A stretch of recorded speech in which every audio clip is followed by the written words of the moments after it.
Craig Hodges. Oh, you messed him up already. And welcome to Holding Action. It's been a while since he messed me up. Bark, bark. See, I'm throwing y'all off all over too now. I can play. 2 can play this game. 4 can play this game. It's a game for 2 or more players. Is actually I think couch how co-op that works. Before we dive into literally anything, Mergs Kurgs, 9 months resubscribe, holding it down. You get to name our stream baby. So pick out whatever name you feel is appropriate. That is your stream baby name. 39 months. Craig. 39 Craig. 39 months from Mega Morgan holding it down here. One of the OG back from the brink, coming in hot for 39 months. Thank you so much, Mega Morgan. Rip Charles Atlas Cavini, aka that dude Mike, aka just some guy, aka level 1 NPC. 5 community gift subs, 4 of those on accident. Welcome to continuing to try and figure out the internet. Thank you so much for that. Wicked KJ dragon. Gift sub to a Fayforge Academy in the house. Make sure you go in to check out Fayforge because they host a lot of cool D&D content, wonderful podcast. Make sure to go check that out. Kim Grimm with 5 community gift subs as well this Sunday. Thank you for that. Miss Minikins with 200 bits. Kim Grimm with another 100. Don't support the stream too much. I'm going to lose all of this. Mergs Kurgs with 1,000 bits. That's a whole number. Absolutely changing it up. I got to stop doing monster truck announcer. That. Yeah, you got to do. I got to do it some late other night. time. You got to do the 2 a.m. radio guy.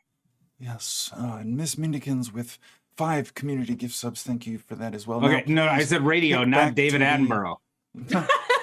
I'm not observing Aardvark's frolic among kangaroos or whatever that is. Miss Mindikins with 5 gift subs. Thank you so much for that. Hey Febe, jumping on board the hype train, obviously. 200 bits. And what's up, Noble Crumpet? Thank you for following. And Fluid there with 250 bits. We're going to get into the picking ups of the where we left offs. We're going to try and keep announcements and lead up very brief because we got a ton of stuff going on. We got a ton of things to show and or share. So we're cutting out the flump. And we're cutting straight to the meat. So for all of you who are meat fans, these announcements are for you. That's good. 209 bits from Warrior. Sildari, clip it. 500 bits. 500 clips. 500 meats for Sildari and 209 meats for Warrior. Yeah. So for those of you who are not aware, and if you somehow ambled in, that's probably the only way you could not know. We have a very big, exciting, fun, happy time coming up this Wednesday. I mean, like 5 days. This isn't like, hey, in the future. I mean, it is in the future, but not like down the road, like 5 days. We're launching a brand new show. It's finna be tight. So make sure that you are joining us because at 7:30 Central Standard Time, which in Helsinki is what time, Kira? No, you can't just give me. Okay, so you don't just know the time conversions. Exactly. It's 2 a.m. I know when the discounts hit on those track suits. Right. Yeah, exactly. So if you are around, available, interested, we have an entire new format, new thing, the whole deal, an amazing, wonderful cast. You are interested. That's correct. Oh, do it. Do it. Is that what it feels like to do push the button? It kind of hurts my lower back. You've done it before, but that's because the mic is too far away. Push the button to show up. All right, I am going to push the button, but while you consider whether or not you're looking to join on this upcoming Wednesday, I would like to offer you something as a bit of a lead up to such events. Van candy. First discovered in the year 2014, Thiberium Exocytum was a rather exciting prospect unearthed from the long, frozen hard layer of the Siberian permafrost. It was thought to bring about a new frontier in viral therapy treatments. This, unfortunately, would prove inaccurate.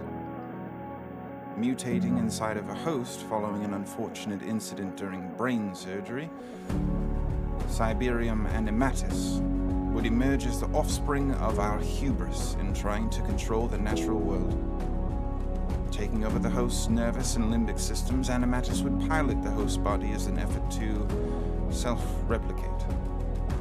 Using the unconventional method of reanimating dead tissue to seek out new hosts for infection, animatus has an unusually high infection rate and has thus far proven entirely lethal. At the time of this recording, I have not yet determined a root protein to develop an antivirus. Until progress can be made, if you see an individual that you suspect may be infected, it is important that you stay back, stay safe, stay alive.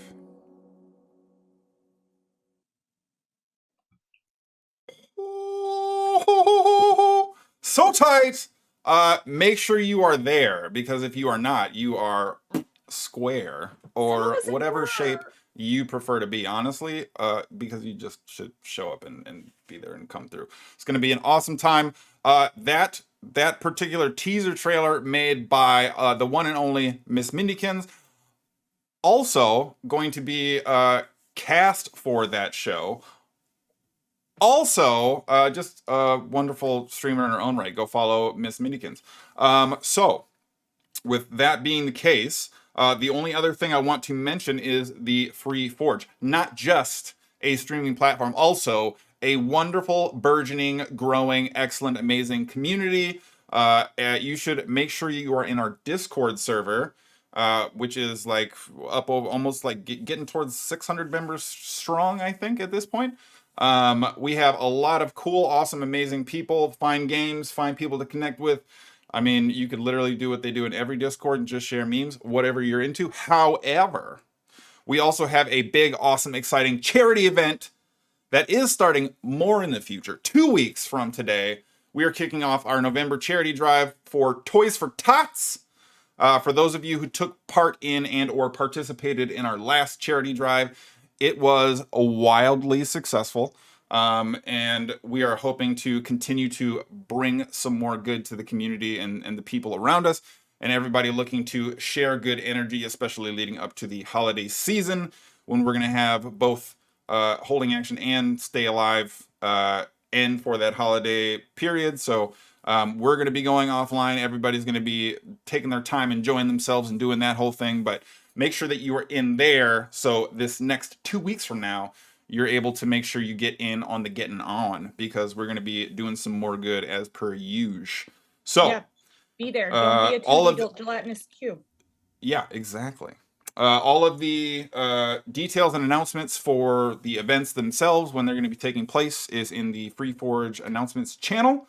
There's going to be some events that take place literally here on this stream. There's, well, I mean, yes, actually still on this stream, but we're also going to be having a bunch of other people coming to the stream. We're going to be doing a bunch of events that are taking place exclusively in the Discord. We have community game nights planned for both weeks of the event that we're going to be running. So tons of awesome, cool stuff. Make sure you are jumping in there to be a part of that. I think I did it, and it only took like 7 minutes, I want to say. And that includes trailer time. So like 6 Crushed minutes. Probably. Okay. So, unless there is something else, and I think I see y'all leaning. I didn't lean at all, but I will. I want to know where Jones is going to take Push it. the button. Deej. Deej. Push the It button. touches me like on the Push inside. it. Push the button. It hits me Smelt. right button. here. Heat the button. No, This is just holding listen. action. And we're back. That's always so hype. Always love it. Always feeling it.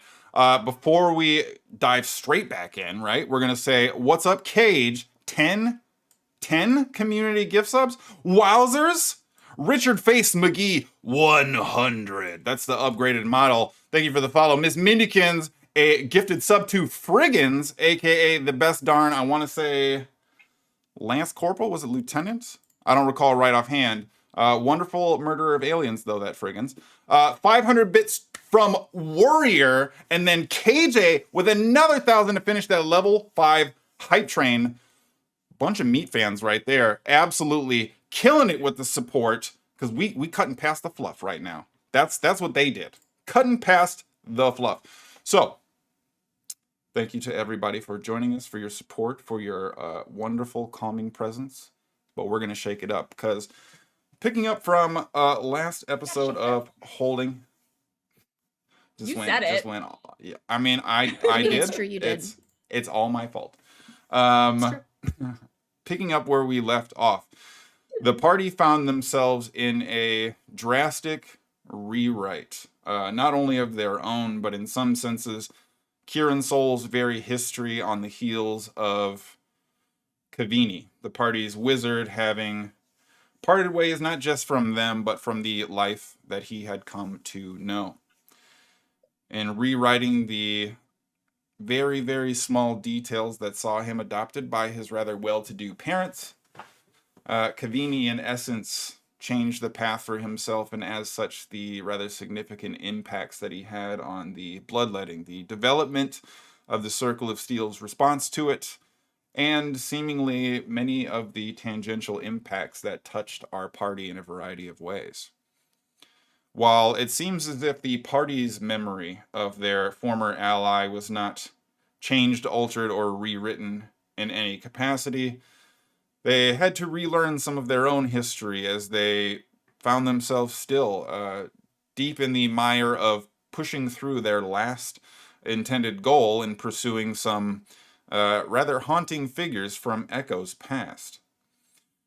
However, with Kavini's rewrite in phase, it turns out that he was born to wander and roam. A bit of a free spirit compared to the cop-like nature of Kavini in the first place, but ultimately appearing where they were in the Feywild. Renasur's transport, who, by the way, Renasur seemingly never having died back in Marith's history with the glass dagger. So now the party has a really definitive absence of maybe where they are coming from, but still a very definitive and set purpose as to why they would be moving forward.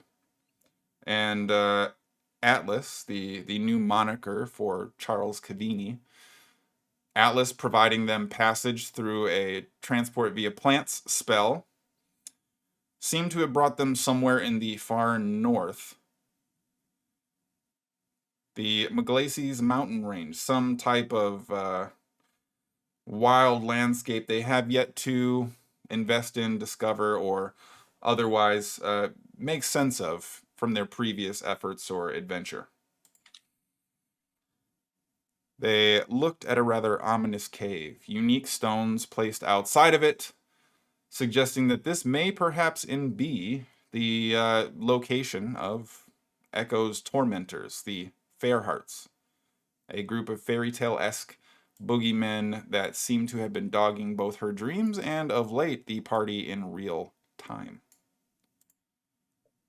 Seeking to put an end to it, to rescue one of her father figures that seems to have been taken prisoner by the Fairhearts, and perhaps put an end to the torment that they had been providing. The party began to approach the cave when a figure seemed to emerge from within. The figure let out a rather blood-curdling cry as these small gremlin-esque creatures almost seemed to pour out of the mouth of the cave, seeking to aggress upon the party on the opposite cliff face where they originally arrived. So, party. You find yourself at cliff's edge, a very, very small ravine downward, providing a sloping gap between you and the entry point to this cave. Perhaps one of the very few trees large enough and nearby to allow you access to get so close. A mere 100 feet away, This nearly albino figure seemingly turns around and begins traversing back into the cave as these small gremlin-esque figures begin crawling out and sprinting on all fours as they begin to flutter into the ravine below, seemingly trying to make their way to your location. While a straightforward approach seemingly is too difficult, they are scattering and winding around as you see this wave of creatures almost spreading out, looking to settle on your location. So, party redacted. What happens next? Oh, also real quick, Echo. Okay. You will start with plot armor from a one and only Rip Charles Atlas Cavini. And Mitch has provided me plot armor, which I think we can technically apply to both Atlas and or Renaissar, one of the two, hard to say, but just not take the that as fair well. hearts, please. What about the prince? Oh yeah, that's right. He's there too. He's fine. He's clearly the most talented combatant out of everybody. So, party redacted. You are on the verge of moments from being surrounded. What is it that happens next? Just real quick question, DM. What do these little creatures running at us look like again? They are they're like gremlin-esque creatures, but it's almost like their hands and legs come to small points. They're like scurrying four-legged spiders almost that have kind of these definitively pointed ears and pronounced mouths that have overlapping teeth that can be seen from some distance. They're probably only a couple feet tall, but they number in the several dozens as they kind of begin to scatter out before they eclipse some kind of 3-digit horde in great supply. Okay. So not Chris Columbus, not Christopher. Gremlins, they're going into the water ravine and we're about to have 12 dozen. That's not about gremlins? Okay. Probably not. Okay. Just making sure. So, well, I'm gonna look and see what the other two, are they freaking out? Do they see this? Or, you know? I mean, it's pretty apparent. It'd be hard to miss, yep. Well, or is it in my head? Echo might think it's in her head, is all. I'm going to, so I've got Meredith has his shield out, and I'm going to cast Spirit Guardians, and smoke rises from the rock and dirt and sediment, and kind of comes up in between all of us, and it's a bunch of little cavinis. And so I'm just kind of ready to move forward, and these Spirit Guardians take up quite a bit of space around us, so it's, if any of them come in from any of these angles, we're all protected as long as you stay within the 15 feet of me. Okay.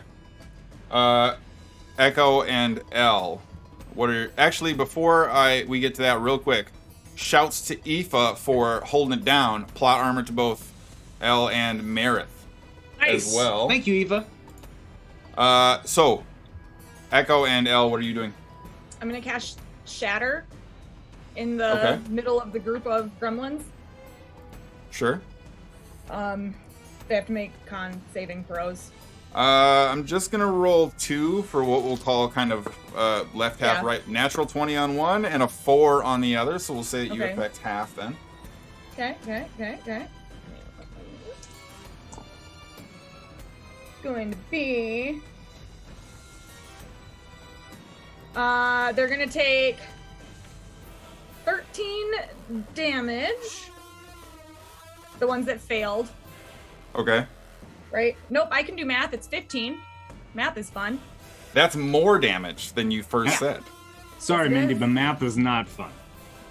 I actually think it is. I said sorry to Mindy. Yeah. Yeah. No, but anyway, I know that 15, you like math.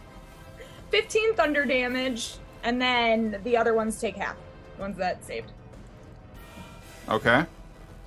So, I mean, that's gonna basically be my turn. I'm gonna group up with the group.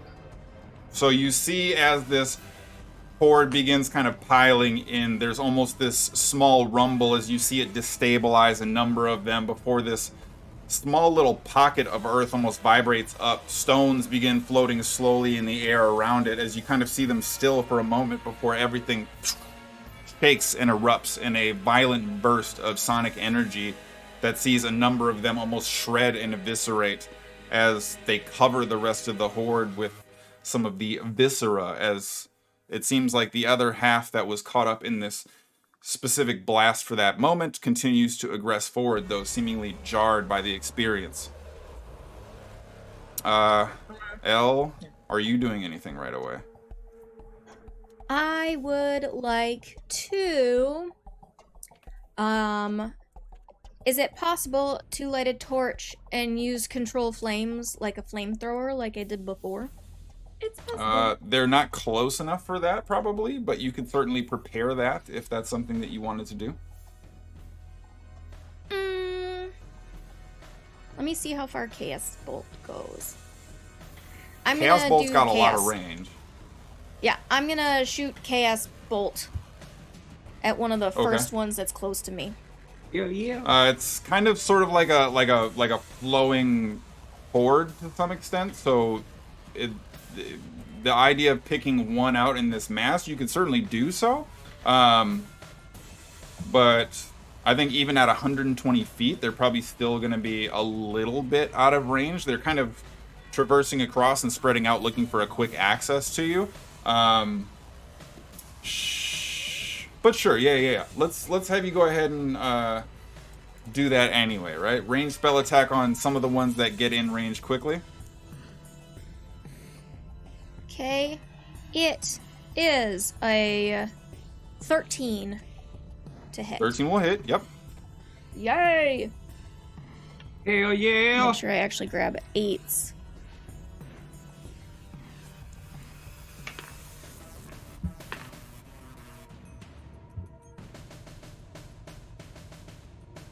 Deej, is this the Street Fighter soundtrack that you've been looking to find?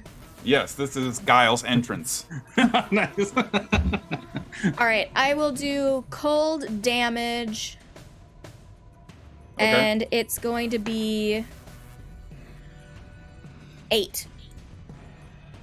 8 cold damage. You 8 do cold damage see to just 1.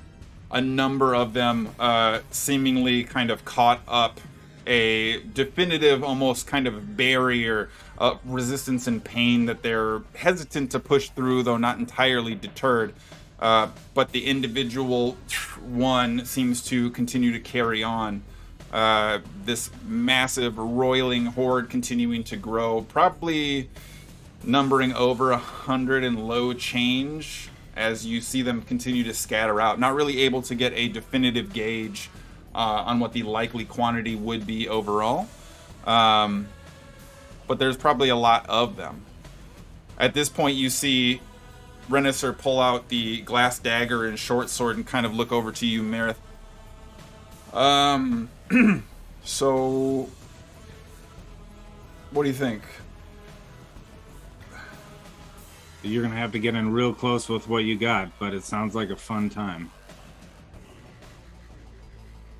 I like operating when they don't see us coming. This is not really my bag. All right. Just do me a favor then and protect the prince. At this point, you see Marcus look at over the there, kind prince. of holding his sword, like. And then Atlas kind of looks over at everybody, looks at the horde approaching, kind of just eyes going super wide. So, Renisser, you don't need me for anything, right? Like, we're good. Like, you've arrived, right? So we're good. And you see him kind of holding his dagger and sword, almost kind of drop both to his sides. Just sort of look back at Atlas for a brief moment. No, I just thought I'd ask. Just wanted to ask.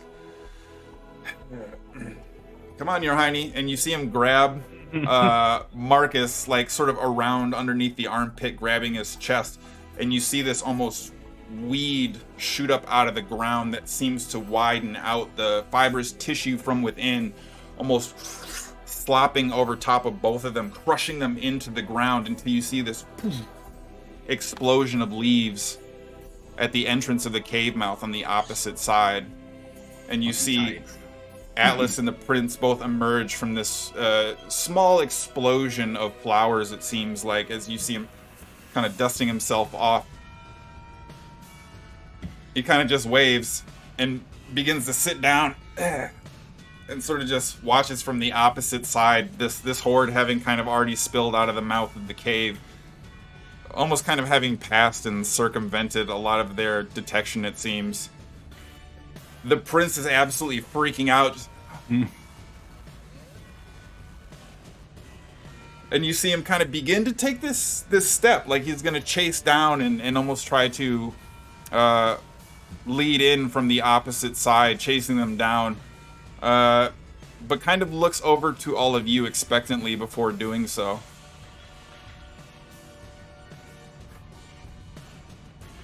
Try to give him the shake to keep his ass back. I'm gonna say you can go ahead and make a persuasion check for me. From this distance, my shake no looks like shake yes. It's under 5, but it's not a 1. Good to know. Okay.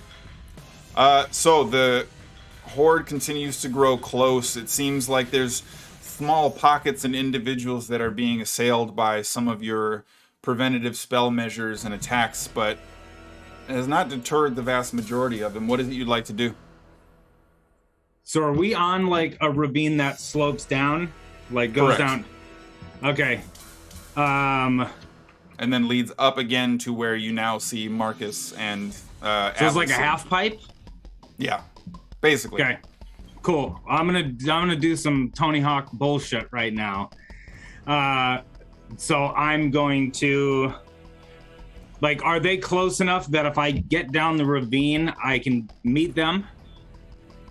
Depending on whether you're using the top of the board or your trucks, you could probably grind in there. You could definitely meet a front-facing enemy by sliding down quite a ways, yes. Am I gonna meet a horde? Yes. Is this okay? Also, cool. yes. Okay. So I'm going to put my shield out in front of me. So I've got Moss Veil. I'm going to jump on it and slide down the ravine on my shield to give me some speed. You mean like some legit Tony Hawk type-ish? Yeah, that's what I said. And I've still got Spirit Guardians out following me. So that's my movement. As a bonus action, I want to cast Spiritual Weapon. And Okay. I want to slide into a horde of them with my short sword and try to cleave through as many as possible. All right, so because it's based on a save, I'm going to have you roll damage for Spirit Guardians right now. Okay. Because you're going to be forcibly having a number of them enter your space for the first time on your X Games turn here.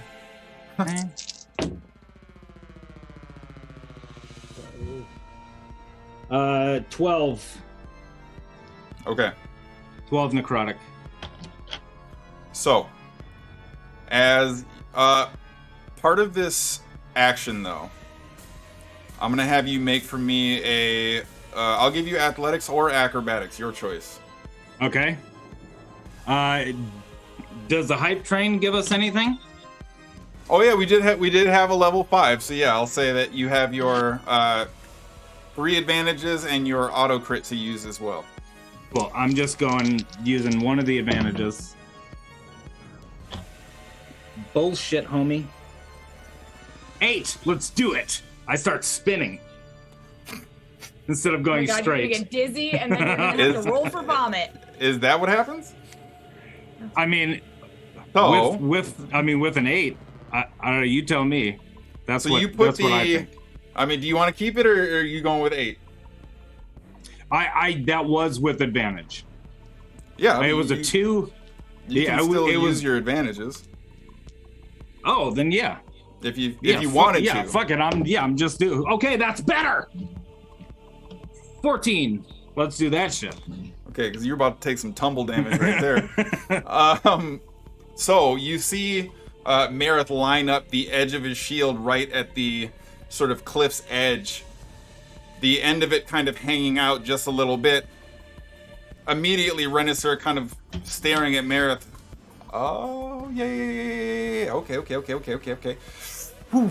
Marith kind of just puts the other foot on the edge of his shield and begins sort of coasting down the side of the cliff face. This sort of cyclone of spiritual Kavinis begins swirling around, and as he continues to pick up speed, this merry-go-round of spectral chaos begins to collide, almost like this cylindrical protection force. The sword of Marith wildly swinging as you see some of these creatures almost kind of liquidated and turned to ash on the periphery of this radius surrounding Marith as sword swipes, and you have your spectral weapon up too, correct? Yeah. Make 2 spell attack rolls for me as well as part of this. Okay. Bet. 21 and 22. Okay. So as you immediately are cresting towards this oncoming horde, there is now this cleared line of creatures that are either smushed into the mountainside or entire sort of bulldoze cowcatcher style divisions in this horde. Marith, however, you do now find yourself sort of right at the bottom of the ravine area. Your spirit guardians still remain up and active, but with a number of them almost kind of feeling this instinctual sting upon touching, the spectral weapon finally catches up to your momentum as you see it sort of spinning through, laying waste and cutting up and finishing some of the individuals that otherwise were not able to maintain any kind of discipline. Not too many of them to cut and catch up with, so your spiritual weapon almost immediately returns to hover within about 10 feet of you inside your protective cylinder. But the hordes now aggress upon you, having made a bit of a spectacle of yourself. Yep. So... That's okay. What is your AC, Marith? 17. Is that with plot armor? Yes. So, you have a number of them immediately flying towards you, probably at least a dozen on both sides, coming to converge on your location.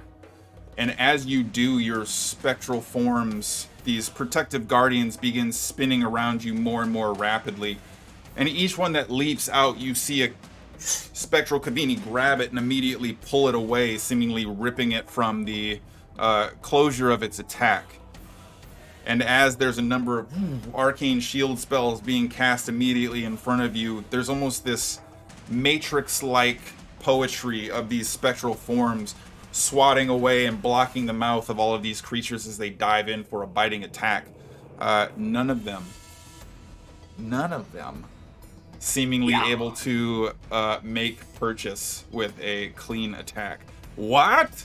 Like an 8, a natural 1, a 2, and a 4. Nailed it. That's fine. That's fine. So, Echo and Elle, you now see Marith sort of come to a resting point at the base of this ravine and is currently being assailed and surrounded by much of the original force that spilled out of the cave. What would you like to do? Is he like amongst them? Yes. Okay. Go ahead, Jack.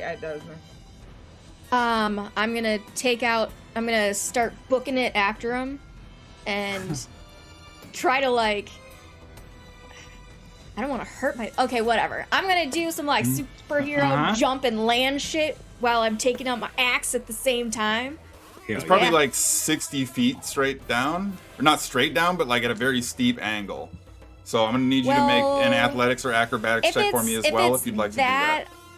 Yes, I will. Acrobatics, you said, Or athletics, your choice. Also, Marith, I need you to go ahead and roll spectral, spirit guardian damage for me again, please. Oh, okay.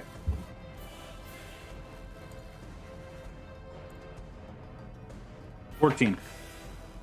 Okay.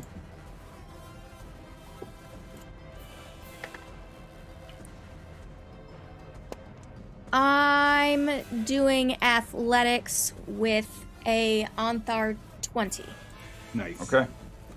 So as you see Elle almost go through the exact same steps, kind of toes just hanging off the very edge, you see her begin to lean forward, the mechanical robot armor embracing her form immediately shoots out these petods and extra limbs that, as you see her beginning to run face down, seem to stab into the cliff face, almost controlling the momentum and descent as she continues to pick up speed. The small little robotic anchors letting go at the right moment and moving faster than you've ever seen her before. Elle seems to safely arrive near Merritt's location towards the bottom of the ravine. That's Echo, what are you doing? With my axe how out far? as I'm running. Am I from the group? You're at the top of a sort of rounded cliff face, probably about 60 feet away. And how far from the mouth cave? Cave mouth. Probably Mouth cave. probably about 90 feet, but it's at the opposite end of this sort of descended okay. ravine. Yep. All right, I'm gonna use my full movement, so just the third. I'll, half the gap, close that gap, Sure. and then I am going to attempt to send message. Okay, are you going straight down the straight down the cliff face, or are you trying to take some more safety-oriented route where some of the remaining horde Yes, no, is? I'm not just going straight down. Okay, so you're Right. able to kind of just veer off and go a little bit more tangential to your approach. What message are you sending? Well, I'm just. Andy, are you there? Is this you? Are you doing this? I haven't counted, but that's probably close to all my words. Okay. You do not receive a response. That's that then. I tried. Okay. So, as you look up, Marith, you now see Renisser peering very hesitantly over the edge, sort of locking eyes with you, almost in the you know what we've been through. Yeah, You know as what we've seen together. deflecting little gremlins off me. Yeah. You see him begin to almost kind of shimmer, his form shaking, smoke beginning to ripple off of his body, and in this contracted burst, almost like a black hole swallowing someone from within, there's these tendrily pieces of black smoke that seem to linger for a brief moment before his form disappears entirely. Marith smiles. And that's all he is going to do. However, in the opposite direction, from behind you, you begin to hear, "I'm coming!" And Marcus is kind of slowly charging down, kind of having taken the reference point from everybody going their various states of coolness down the Cautiously. cliffside. Yeah. Oh. Going down the bunny. I haven't rolled legitimately anything say that to good him. all night so far. I Okay. would say he's got a advantage. Yeah, yeah. You get the hype train stuff too, Deej. Do we And want to I- use it for Marcus in You're this situation? you're a player, Yeah. okay? I mean, do you want to leave the line for the throne to Is? I mean, Yes, that'd be tight. Story can't tell That'll itself. be- You know what I mean? that'll be dice fucking gotta tight. help. Definitely no I chickens do, left. obviously. So, Marith, this charge you hear coming towards you from an allied voice, is immediately cut short and begins a certain shakiness that falls into a yell most askew as you turn to see Marcus tumbling down the side of the cliff as he begins bouncing off the rocks before eventually just coming to a roll, probably about 15 or so feet away from you, just outside the range of your spirit guardians. I hope he Just put his sword away. He was charging in to fight, so his sword was not away, but he is alive, though he seems to have suffered some, we'll say, notable distress from the fall. But Marith, you do not see Renaissar. You have Marcus that is now kind of hurt at the near periphery of your spirit guardians. Elle has joined you, and Echo seems to be making her way towards you in a much more cautious approach. What would you like to do? Elle, do you want this, or do you want to go to the prince? I'm just looking for a quick enough response to see if you want me to go to the prince, or if you want to go to the prince. I will respond by hitting some of these things with my axe. Okay. I will dip over to the. How far is the prince? Can I get it? Can I get to the prince within? He's within about 15 feet away. Yeah. The area is difficult terrain, but using your movement, you'd be able to do that. Considering you're kind of climbing a little bit up a cliff face to do that.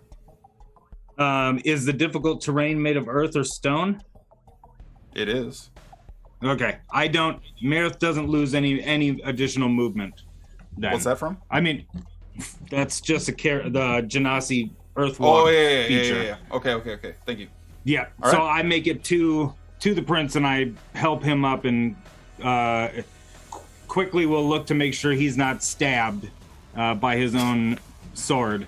He doesn't appear to have suffered any mortal wounds as part of his tumble. Is okay. Definitely Just hurt, embarrassment? but that kind of hurt where it's like embarrassment is just slightly edging it out, you know? Like Yeah.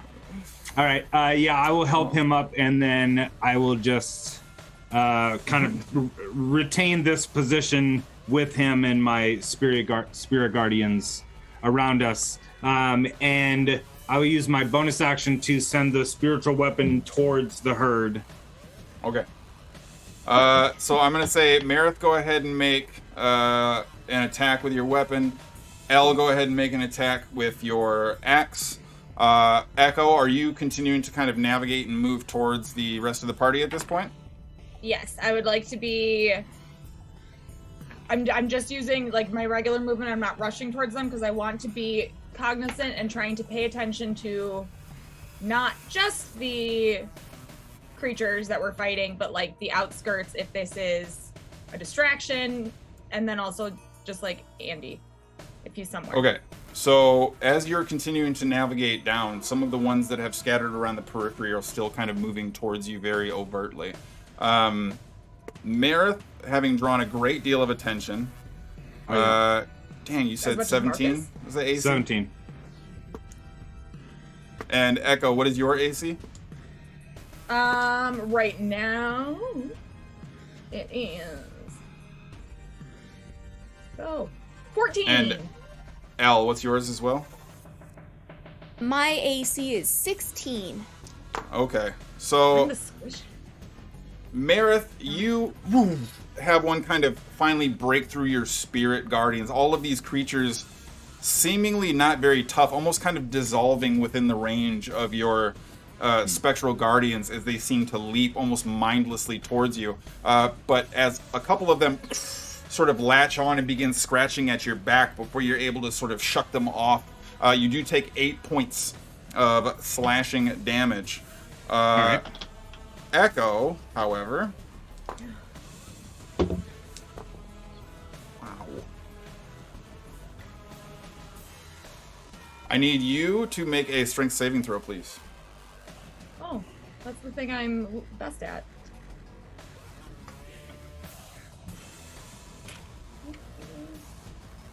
You all were doing awful for me last week.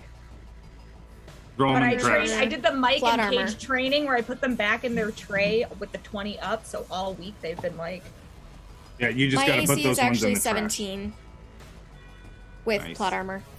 Okay. Yeah. That's much better. I used one of my advantages. It's a 16. 17 Here- on the die. Okay. Kira, and you get a +1 from plot armor. Yeah, so yeah, it's a 17 on the die. Oh, so it is a 17. It's straight. Nice. Okay. So as you see Echo slowly making her way down, you see several of these creatures immediately jump up and latch onto her, biting and scratching at her form as she's swinging her comma back and forth, trying to progress and move forward. You ultimately take 9 points of piercing damage, 12 points of slashing damage, as you see these creatures almost trying to bring her down. This gang tactics piling onto Echo's form. She's able to seemingly wrest these creatures from this current maintained effort. Not brought to the ground, however, still dealt some significant damage as part of their delivery. And L, Mike Allstott. 5 points of piercing damage. Oof.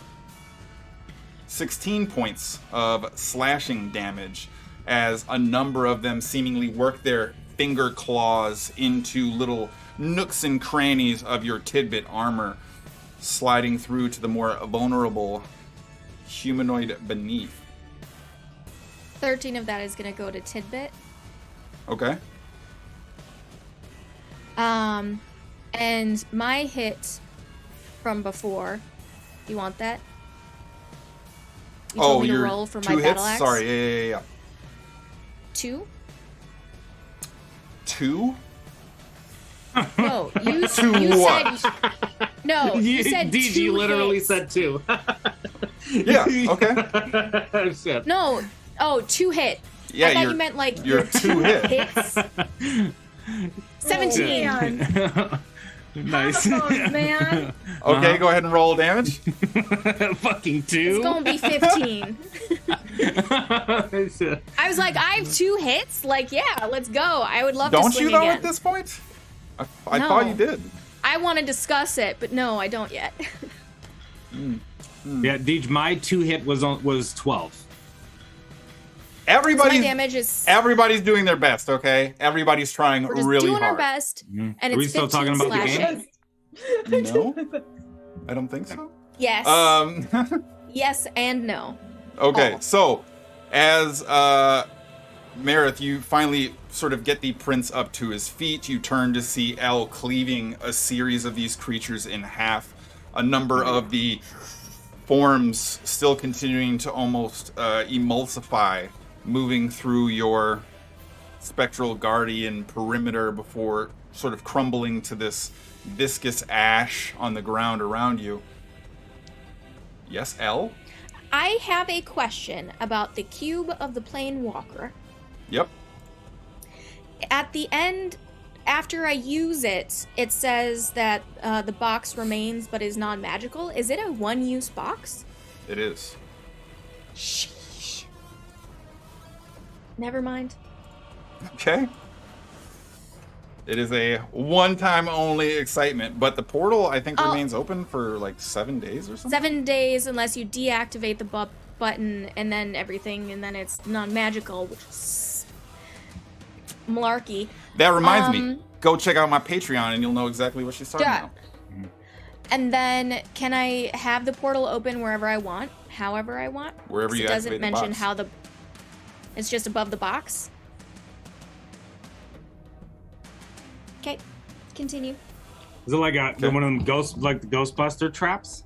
Pretty much, yeah. That's More what I or less. want it to be. Okay. Only I want it to So- fit sideways and then cut people in half with it. Echo, what are you doing? Yeah, terrifying. And I mean, it is October, I guess. Okay. Ghostbusters murders over here. Mm-hmm. No. Well, as I am apparently, like,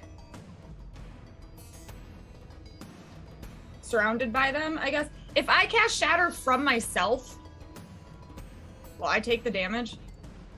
I think you designate, don't you?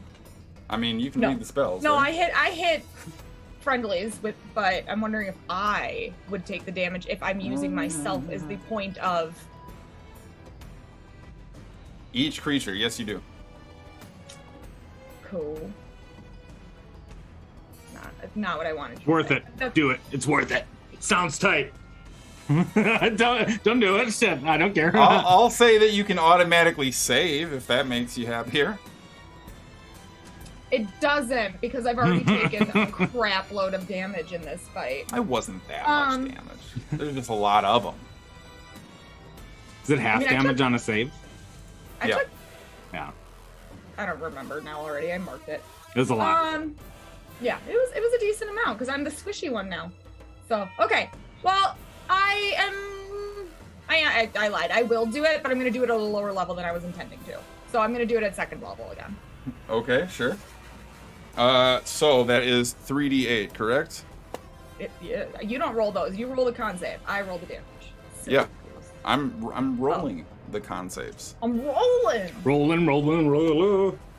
Keep those. Rolling. And what is your DC? 14, right? No. DC Oh, no, is, y'all leveled up. That's right. 16. 16. Oh shit! Nice. So all but one are gonna fail.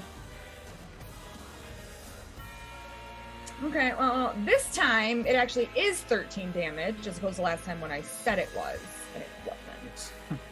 Turns out that they only have 12 hit points, and there's just a whole bunch of them. So area of effect, clearly a pretty effective approach as far as dealing with these hordes are concerned.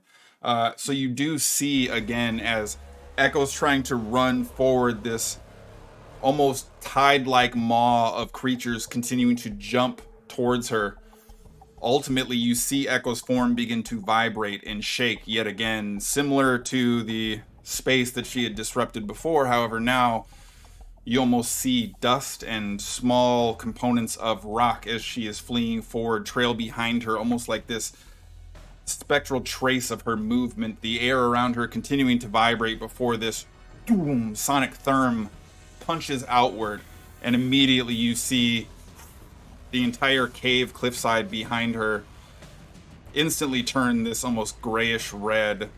A number of the creatures sort of thrown back and immediately stressed to the point of bodily fracture, and ultimately Echo seemingly having struggles dealing with the magnitude of her own spells, but not quite to the same extent as a vast majority of her would-be assailants. Also, to make sure that we are somewhat caught up in current, we're going to say KJ out here, gift sub to Tony Hawk, the pro skater. I really hope that is legitimately Tony Hawk. I know it's not, but that would be awesome. And Seattle Joe coming in soups hot. 5 community gift subs. What a bomber. Absolutely crushing it. Thank you, Joe. So, Echo, aside from disrupting the sonic aura around you, are you doing anything else on your turn? Pray tell with a bonus action, perhaps. Are you trying to insinuate? Ask if you were taking a bonus action? No. Okay. No, I'm again surveilling the the outskirts. It seems as if Marith's spell and their definitive focus on him early on has already thinned the horde to a certain extent, and you're kind of getting to a point where even with some minimalistic disruptive magic, you are still having a significant impact on the surrounding environment. None of them seemingly running in fear or otherwise having some kind of definitive reaction to your clearly overwhelming power. These creatures appear to not be particularly smart, but for the time being at least are still intent on pushing towards whatever snacks might present in front of them. On Marcus's turn... Oh my gosh. Oh my gosh! Poor Marcus. You're rolling fire. Deej, you gotta throw your dice in the trash, man. Marcus sort of gives you a nod, this affirmative, like, don't worry, what just happened will never happen again. And got that I just got hit by a slow-moving car in a parking lot embarrassment still going, you know what I mean? Like, and begins running forward just at the very edge of the periphery of your protective magic. Boom, swinging as one of these creatures goes to leap onto him and completely whiffing and passing by before loosing another strike in a horizontal fashion, almost this desperate cleave where several of them are located, with his blade seemingly just going over a number of them, ducking, and just cutting under a number of them, jumping forward. And Marcus finds no purchase with the deadly portion of his blade amongst any of them. Woof. But it looks cool. It does look cool. He didn't hit anything, so like that's the less cool part, but yeah, he did it very powerfully. Did it look like he tried his best? He did try his best. Oh yeah, then I don't care about anything else. I I'm will proud of say him. then Skiddy is proud of him. So, as you see Marcus kind of recoiling from these errant strikes, sort of raising his sword again to his side, sort of looks back at you and, it's just been a while. And looking to ready his next series of attacks, but before he does, you see, instead of this gray and black facade covered in this light speckling of white where some of the snow and now perhaps some of the exterior of these small creatures is littering the landscape, it all immediately begins to light up this umbra-like orangish red that parts across the bottom portion of this valley, dancing off the walls of both sides of this subtle ravine, as you see this globule ball of fire hurtling overhead, with Atlas up top seemingly casting a layup-esque three-pointer at some great distance. Did he? I hope he's more Steph Curry than not. Or Wally Zerbiak? I hope to God he's not Wally Zerbiak. Ray Allen this shit. That will do it. More like a Stojakovic kind of situation. Okay, yeah. I'm happy. So I did my one right in between Marith's general point in the lower portion of the ravine and Echo, who is now working her way slowly down the safer edge. You see this spurt of fire hit the ground and immediately begin roiling and rumbling outward, this tide of flame spreading out from a singular point that seems to engulf another dozen of these small creatures, with this sort of retching gremlin-like cry echoing out from the flames before turning into this almost campfire-like pop as you hear their screams kind of continue to stop and die out individually, with the flame itself spreading out. Marith, I need you to go ahead and roll damage for your Spirit Guardians again for me, please. Just so I can. This is unreal. I don't know if I've rolled above. Okay, that's above 10. I haven't rolled above 10 like hardly at all, save for one decent roll. 14. Okay, noted. Did you get a nat 20 on one of your saves for me? I did, but other than that, and the other good that roll I attacked you with, yes, it's not a lot of good rolls. Is the point? You've already rolled like 100 times. I don't roll dice good. I don't roll dice good. That's it. We should practice. Practice makes perfect.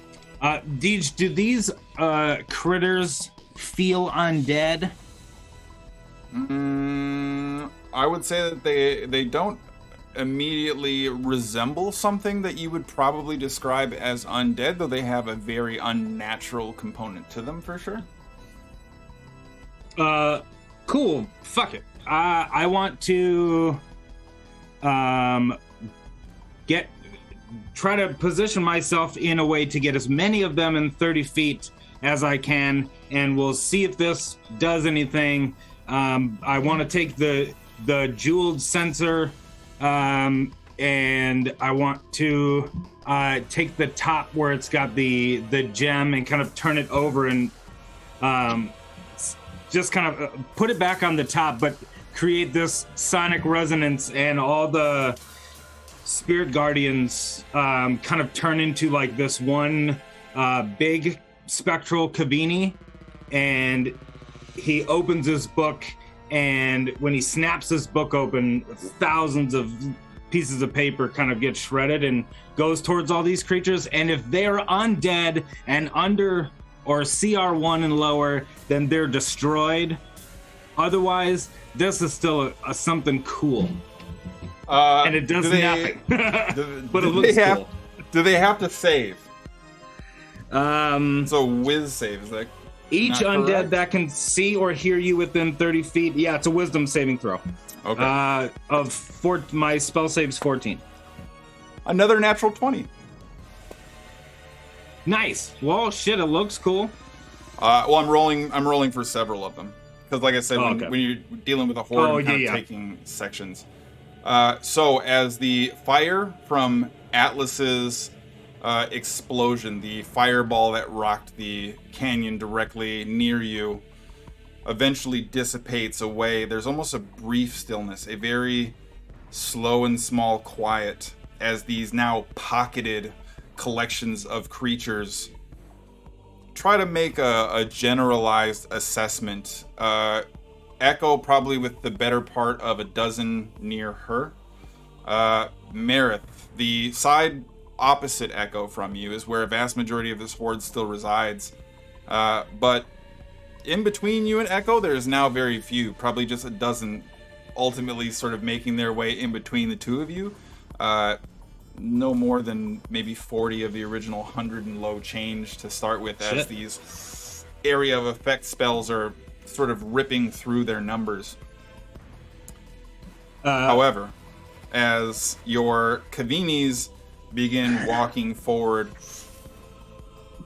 and you see this spectral form sort of raise up into the air, the book immediately opening, the pages beginning to spurt out almost like a small sparkler emitting from the book, and these spectral tethers beginning to float in the area. The form, boom, slams the book shut.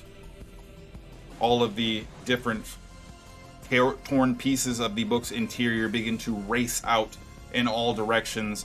The horde opposite you, or opposite the side between you and Echo, you see their numbers almost completely decimated as this cone, similar to the parting of the seas, they immediately just disappear. The ones just on the periphery of the cone almost feel like a portion of them disappears as they're blown away from this central burst of radiant divine energy. The opposite direction between you and Echo, as they are scrambling to move towards you, and at the very edge of this divine effects range, one seemingly looking to claw, traversing the flame area of the ground below, is leaping forward, looking to get towards Echo before the lower half of its body disappears as well, flopping to the ground as all of them immediately disappear in this therming clap of divine and radiant energy, a burst of bright light cutting through the dark grayish cave walls before a stillness yet again emerges. Marcus turns back to look at you. You have to teach me that. Sure, yeah, of course. And begins charging forward at what is now probably just the better part of a dozen that are left on the opposite side of where Marith is. And it seems as if not even back to the cave, but in whatever route is the shortest, there's a small collection near Echo. The ones nearest you on the opposite side, Marith, about half of them begin to turn and try and flee away in this almost instinctual panic, this fervent effort to flee, running away from the source of what could otherwise be described as an extremely visceral show of power. I do want to, yep, as my bonus action, I want to cast Sanctuary on Echo. Okay, I'm into it. And L, following Marith's scepter-esque explosion from the area within, what would you like to do? You're currently looking at a relatively limited number of remaining enemies at this point. I would like to hit them with my axe. Oh yeah. Okay, go ahead It's and what I got. make a 2. I made a 2, but it's a 14. That still hits. These are squishy little gremlin-y boys here. 14 slashing. Okay. And it seems as if the radiant burst, those not wise enough, being a majority of them, it would seem, to run away, continuing to push towards L. And as you sort of turn back to address this horde that remains, you see one kind of immediately jumping towards you, kind of catching between its teeth with your axe and sort of just finishing with a massive thrust through the lower half of the body, kind of continuing with the trajectory from the original leap. The upper half of its head, not. Echo, at this point in time, you see this spectral orb begin to appear around you, a very faint shimmer, but otherwise seem to have most of the remaining forces of these small creatures by you, as Marith has shredded Kavini's book and dealt with a great number of them. What would you like to do? Do I know Sanctuary has been cast on me? Marith, correct me if I'm wrong, you have not cast Sanctuary on Echo ever before, have you? I don't think so. Yeah. So I'm going to say No, it's you've not something seen that you it. would immediately recognize properly? Yeah, I've cast Sanctuary on Kavini. And L, I Okay. think. So you would know Yeah. that Marith possesses this magic. What would you like to do? Okay, well, I want to know if I would know not to attack. That's all. Yeah, it doesn't say. Yeah, I mean, in theory, it's. What would you like to do, Echo? Let's say you can take the benefit of the doubt, and you will make the choice here. Okay, I would like to walk towards the mouth cave. Now is what it's called. Yep. Okay. I hope So- you brought your rope stairs. You know what? Just because why not? I'm gonna walk. Like I'm not gonna sprint. I'm not gonna I'm just gonna sure, fight whatever. But I'm just going to. That's where I'm heading. Mouth cave. Okay. And it's a wisdom save to make an attack, right? Yes. Okay, so Echo. Oh my god. So as you are beginning to move forward, the small dozen or so of these remnant creatures immediately leap towards you and kind of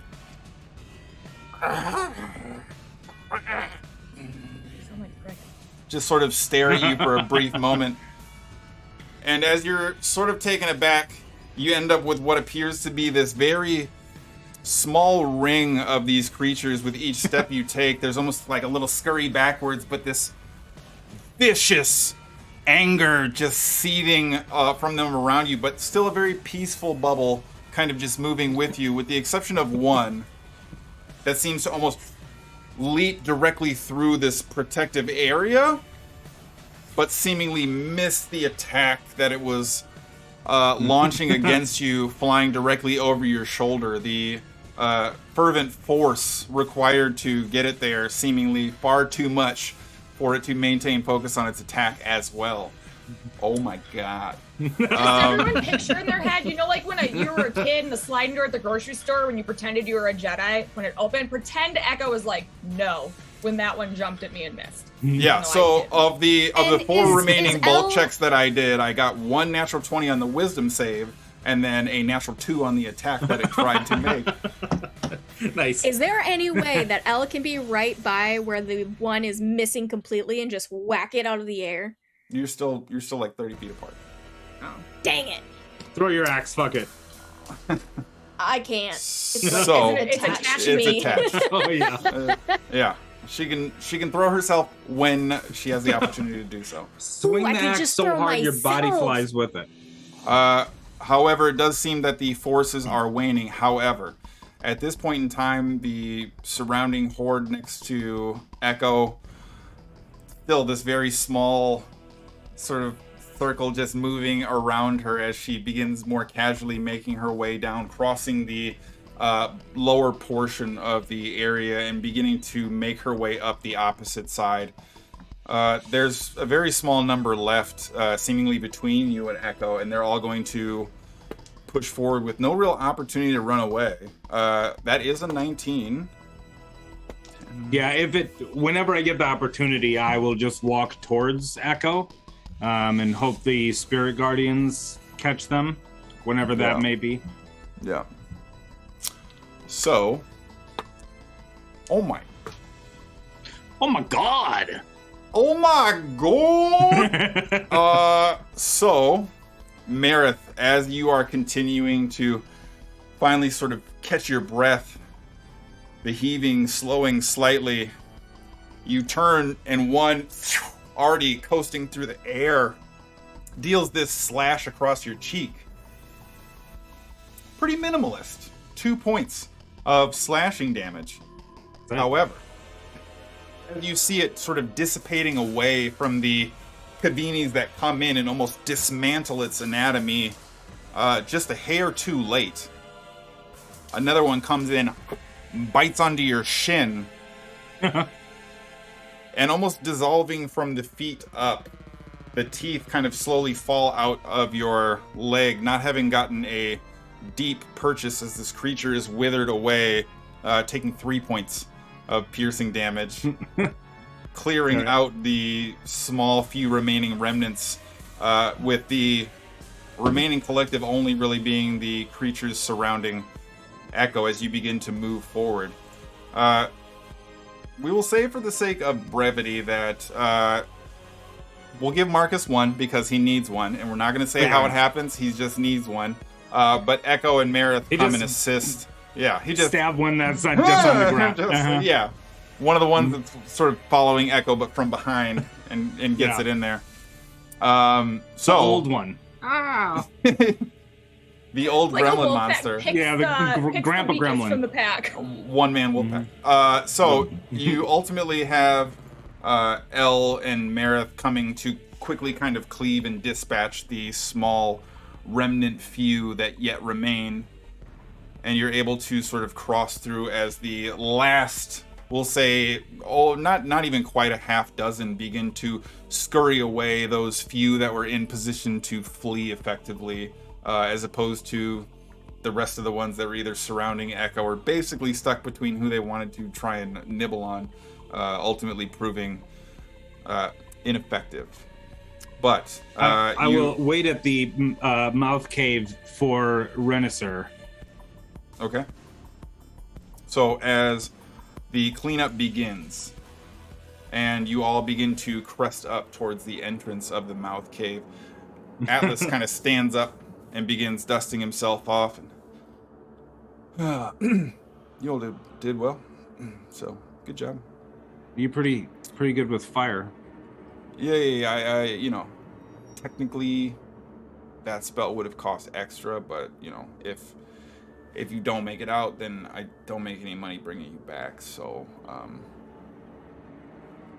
you know, it was in my best interest, really. Yeah. You don't owe me anything. That's a freebie. You know, just make sure when this is all done and I get you back where you're going, I would appreciate a 5-star review. So. Okay. Yeah, you got it. I'll fill out the comment card too. Good, I appreciate that. Marcus kind of runs forward. Did you see that? I got one. Hot damn, Prince. Job. You did I'm great. basically on my way to being a great warrior like my father. Did you see how many teeth those things had? There's a lot of teeth. They could have done a lot of damage. Than you would expect, I think, yes. Mm-hmm. In any event. So, what do we do next? And as you're standing outside this collected entrance, you see this cyclone of black smoke emerge, almost seemingly mid-stride from walking into the cave. Renisser, on his way out, emerges before you. Doesn't look good. There's more of those things in there, but there's like I want to say vampires.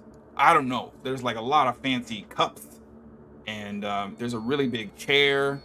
And I haven't actually fought vampires, but I feel like that's what I would see. You know, like the way I imagine it in my mind. Yeah, well, yeah, with all the They're stories. cannibals. Vampires are cannibals? Yeah, I hadn't No, heard these that, people actually. are cannibals. Oh, you're just saying the Fairhearts. Yeah, yeah, fuck them. Yeah, this isn't vampires, but I do want to put I'm sorry, them on the Merritt. list. You said that they eat people. Is that correct? Yeah. Yeah, that's Is there a reason you did not mention that when you asked for it's my in all help? the Well, it's Haven't in you all the read books. the story? Yeah, those are stories. I'm telling you, it looks like vampires because Oh, the none truth of the is worse stories than are- the stories.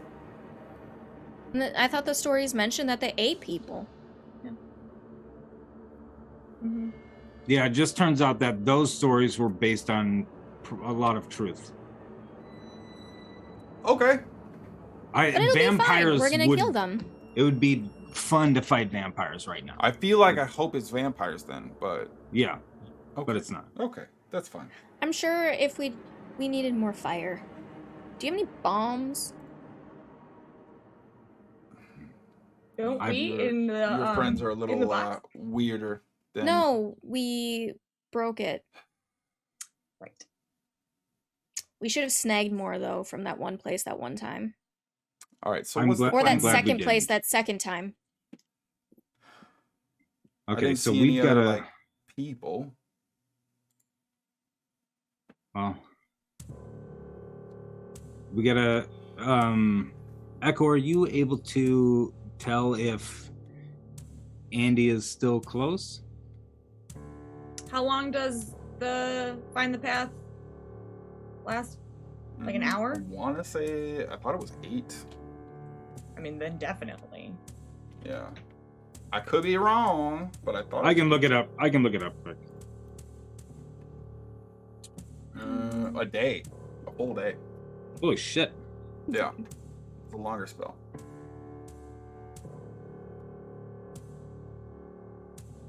Well, so long enough. Mm-hmm. So yeah, what is he?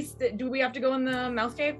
Is that the direction to General The Androil? small arcane line seems to still kind of immediately drift inward in towards the cave beyond the range of your visual acuity. So yeah, I'm gonna. Well, Yep. hold on. Does Let's go in anybody sneaky. Echo? You look. You took some hits. Did anybody else take some hits? A little. Anybody else like a little bit of rejuvenation? Prince? Sure. You see Marcus kind of just putting his sword away and I'm good. They did not totally fine. Nothing even came close to harming me. Nice. See, I'm proud of you. Are you okay? lying? Because You we should should be- top up. No. Yeah, I would like to. No need to toughen up. I Look mean, at you him. can see there's a scrape on the side of his face from falling down a cliffside, and he's not maybe carrying himself super upright. So Okay, I'm gonna walk I'd up say to the him. fact and that he's not max health is pretty apparent. I'm gonna walk up to him and like, if he's got a scratch like right here, I'm gonna like, cup my hand on the scratch on his face and healing hands. So he gets 5. I will. I'll just do a prayer of healing for everybody, and if that way the prince can accept the healing, but he doesn't have to ask for it. Yeah.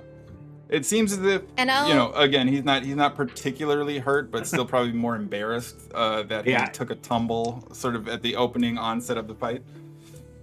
and I'm gonna use one of my repair freebies To repair patch up. tidbit. Tidbit? Okay, sure. Yeah. Okay. Okay, everybody gets 16. Okay. Be So 100. What is it you are doing?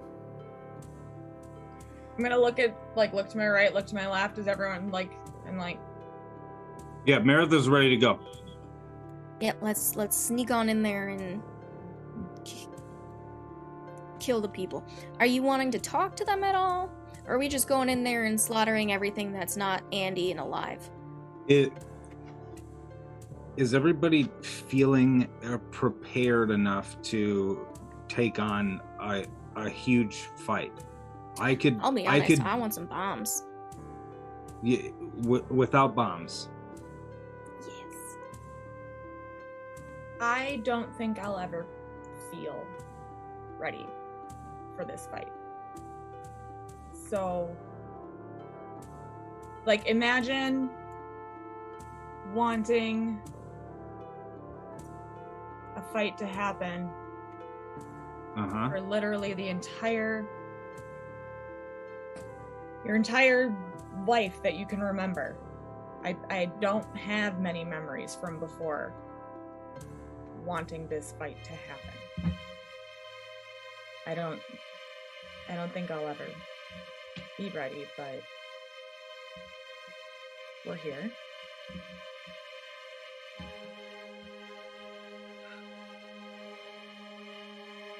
Let's do it. Kinda wish Kavini was here to fight with us. If Kavini was here, what would he say? What you know him better than any of us. What would he say to you? If we were off in the corner, he was in a great mood because he set a bunch of these things on fire and he's getting ready to go into battle with you again. What would Kavini say to you? Probably tell me that there's no need to fear. Don't be scared. I'm as prepared as I will ever be for this. And fear won't help us get Andy, and the only way to do that is to go in. So let's... I think he'd also let you know that we're here with you. Yeah. Oh, yeah. And it's okay to be afraid, but we are gonna do this, we're gonna overcome this, and we're gonna overcome them, and beat them to a pulp, and maybe set them on fire some.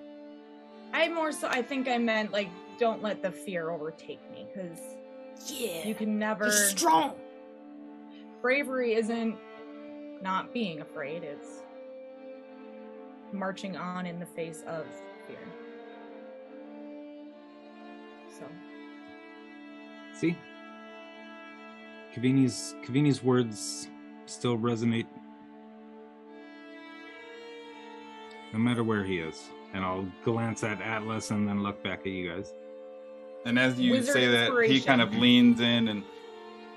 So I think I'm gonna watch the door just to make sure nothing tricky happens out here, you know? Y'all seem very pretty capable. powerful. Do you have lots of thank fire you. magics and maybe healing magics? Well, I mean, that kind of depends. Do you have any coin, or what's the Yes. deal there? Yes. We will pay you.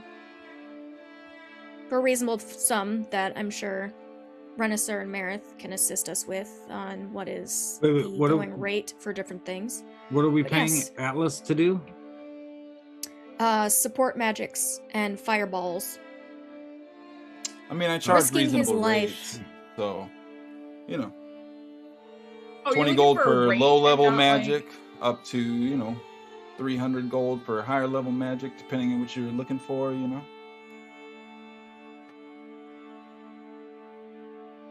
I don't have that kind of funds. I also don't know what you do other than the one thing we saw you do. I mean, Like, I you think I find put stuff. on a couple demonstrations thus far that seem to have been rather impactful, if I'm being fair to myself. I'm sorry, what were your rates one more time? It depends on what you're looking for. Like I said, know. easy, small magics, I can put that out there for 25 gold. bigger spells, maybe somewhere in the neighborhood of 300. What Renaissar would a gave bigger me, spell be? well, as you can see, I twist the earth around and play with some of the elements, and the higher magnitude of that is asking the earth itself to maybe open up a little bit. And then, if anything gets swallowed in the process, that's not on me. That's Earth. That's the Earth's will, okay? So I have not murdered anything ever in my whole life. I've just instructed elements where to go. And, that's not my fault what happens after that. Deej, does Atlas, it's probably around this time, because Spirit Guardians last for 10 minutes. Yep. Did he see any of the Kavinis floating by with my Spirit Guardians? And it seems as if he's relatively observant, but the Kavinis in place are sort of this different aesthetic, this older, grizzled, as opposed to kind of his young, a little bit more coiffed and put together mane. So there's definitely a very obvious, resemblance, a sort of visage that he would recognize, but not in a way that he would maybe readily identify with. okay, cool.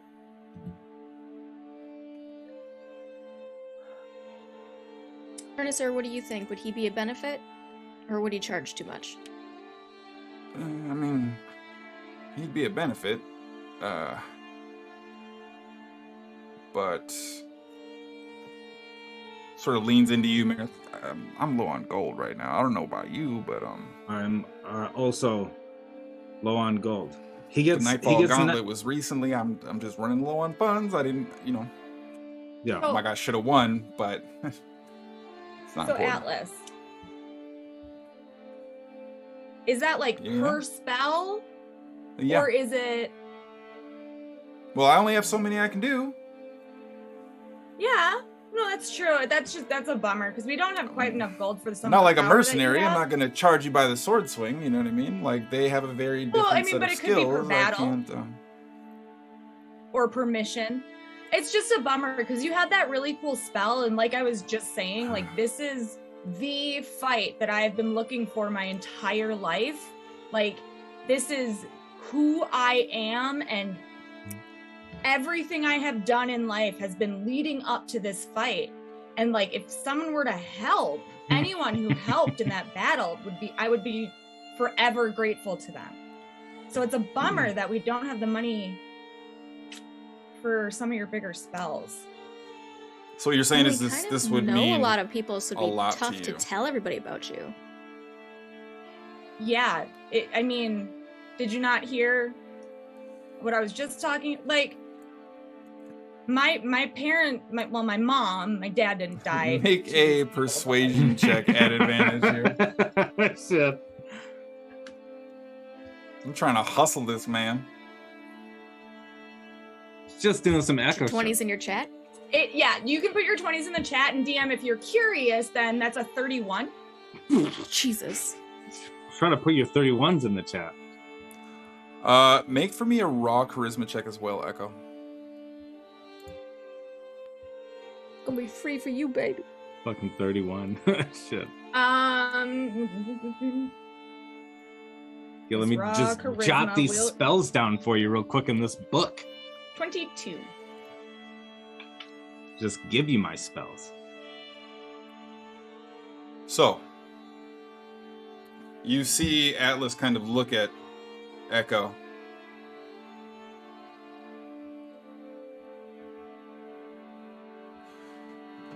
Takes a couple hesitant steps forward. You know, I've got a personal issue maybe you could help me with. If you agree, I think we can have a beneficial arrangement in some sense.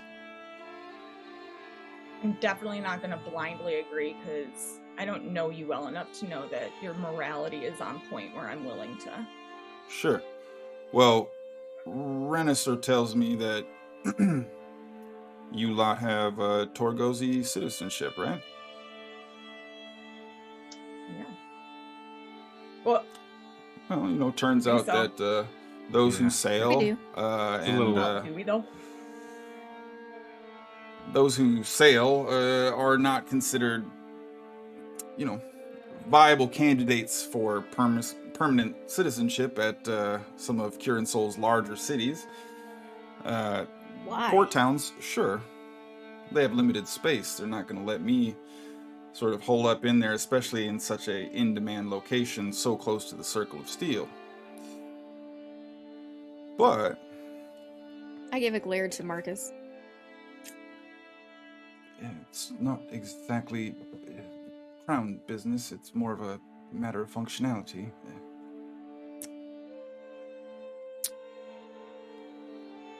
If you were to marry me,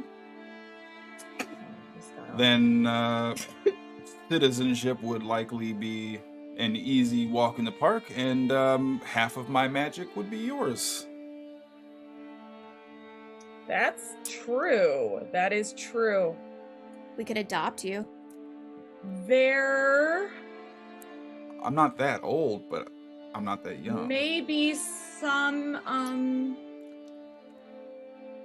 hiccups in that plan, but I'm not actually sure if there are or aren't. But Think of it as a business arrangement. well, I mean, yeah.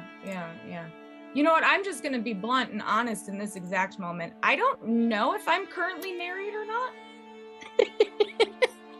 Okay. Well, would you like to know for sure? Not right this second.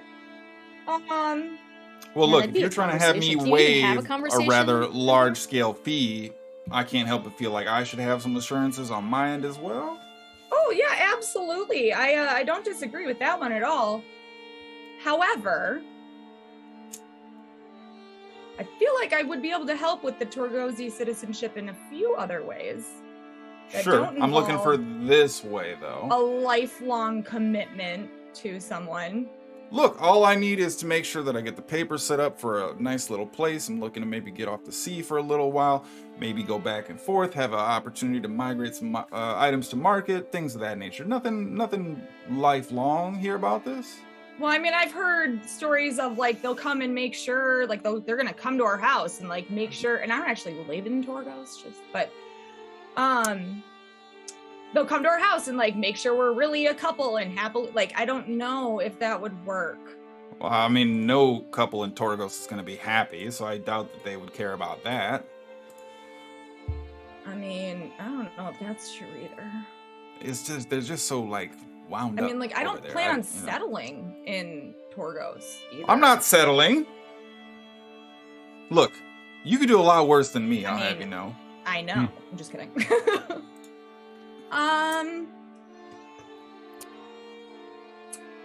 Oh, I wish we had more time to think, cause like.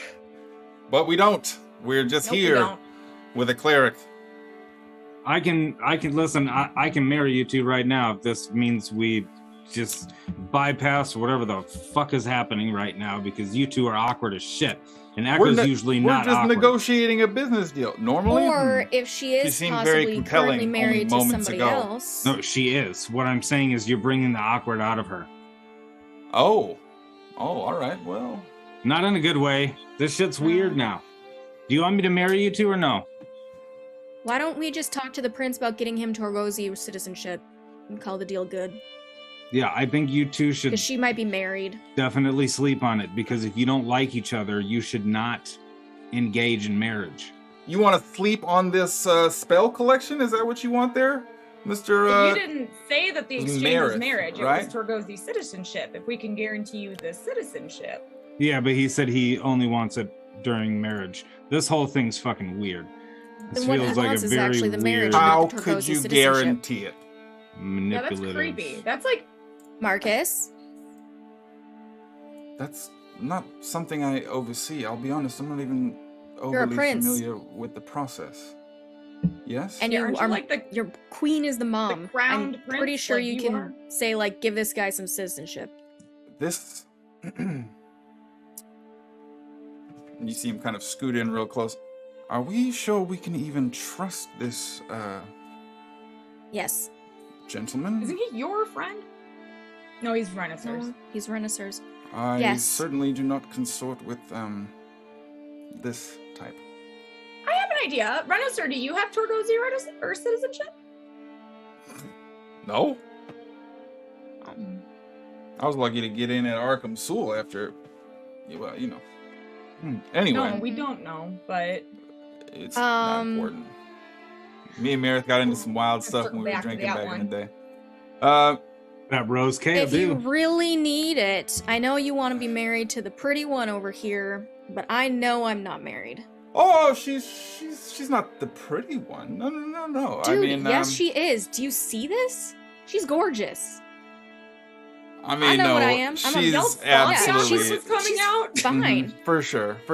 But I could be I'm the cute amenable one, and the one that to- swings an axe. I was gonna say, Are don't you say that, but you are definitely 18? the cute one. Yes. Okay. I honestly think I'm only a couple years younger than Echo, but I didn't get out much. Like chronologically. Are your parents alive? Yes. We'll send them a message right after. Oh, they are what do you- not going to be what do you happy think? with this. Meredith? They'll like me. Everybody likes me. So I doubt it. Would both of you like to be wed in this mouth cave where cannibals are at, or do you want to this- wait for a different time? If Does it this matter to means either that, of you? are you I going to would be using all of your prefer magic some- without me having to pay for it? half of it. After But you'll be using your. magic? I will not have to pay you for you to use your spells to assist us in this important battle. Right. Assuming Let's do this. you come with me to make sure I get my Torgozi situation Absolutely. handled. Deal. I will make sure that happens. I'm gonna cast prestidigitation, so there's like sparkling lights. Oh yeah, that's good. Freeze. That's I'm gonna good. make sure my cape. I'm gonna make sure my cape that we made is flowing out, in however long it gets. It's billowy this as thing. shit, man. Okay, am I marrying you two right now? Renaissance, Yeah. do you play an Expecting a instrument? holding action This. wedding tonight. Fuck. Okay. All right. All right. I will- Hey, wait. And he kind of leans forward and puts his Excuse me. hand on your chest, like really closely, like, just make it sort of pretty, all right? Just Yeah. And he kind of stands with his hand out in front of Meredith, grabbing yours. Oh nope, it's just like this. He kind of takes your hand. Okay. All right. I do will the thing. I'll take the wand out, and I will slide it in between both of your guys' hands, so you're kind of holding it like the hilt of a sword. Echo, Renaissance, Prince, will you please gather close to these two that are happy to And be Marcus wed? and Renaissance are just sort of absolutely taken aback by this entire circumstance. And Can you please put your weapons away for this ceremony? Yeah, I'm gonna pull out my lyre and start playing because I don't know much about Sorry. Kadeshi.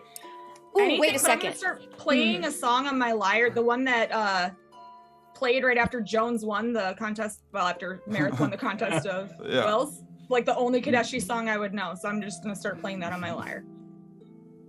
First thing. Okay. Atlas, do you have a ring? Any jewelry? Yeah. For you. Because mine fits me. I don't have one that would fit Yeah, you. he's got like 4 on each Okay. hand. I'm What gonna about take off. Tidbit? I'm gonna take off Tidbit, Okay. and I'm gonna take off my thorn ring and put it in his hand. Put whatever ring you want it to signify thisness. Give it to my man Tidbit.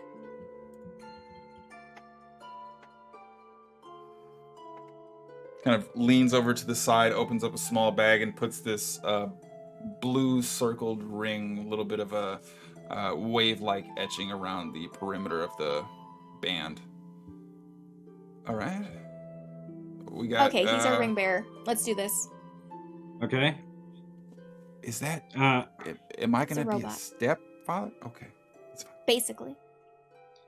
So I will put both of my hands on top of your hands. Your two hands that are clutching the wand, and I will use the wand to cast ceremony, but it doesn't kick in until these words are read aloud, and this is a part of who both of you are now. You repeat after me. I, Illyrial Siofra. I, Illyrial Siofra. You can call her L. You can call me Al.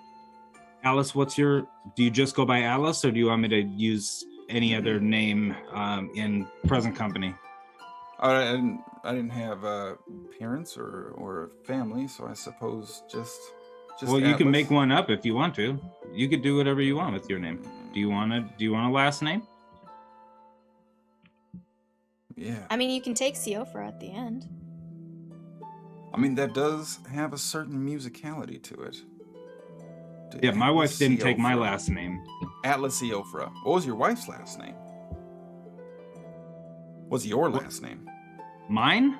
I'm not gonna look either of you up. It doesn't. You matter. can't have either my wife's last name or my last name. I'm gonna take hers. You can pick a new one Okay. once we're done. Atlas.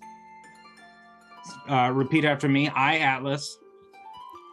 I, Atlas. Okay. And both of you at the same time repeat after me. Both. Oh. Mm-hmm. It's the first time I've done this. Same here. We're learning as we go.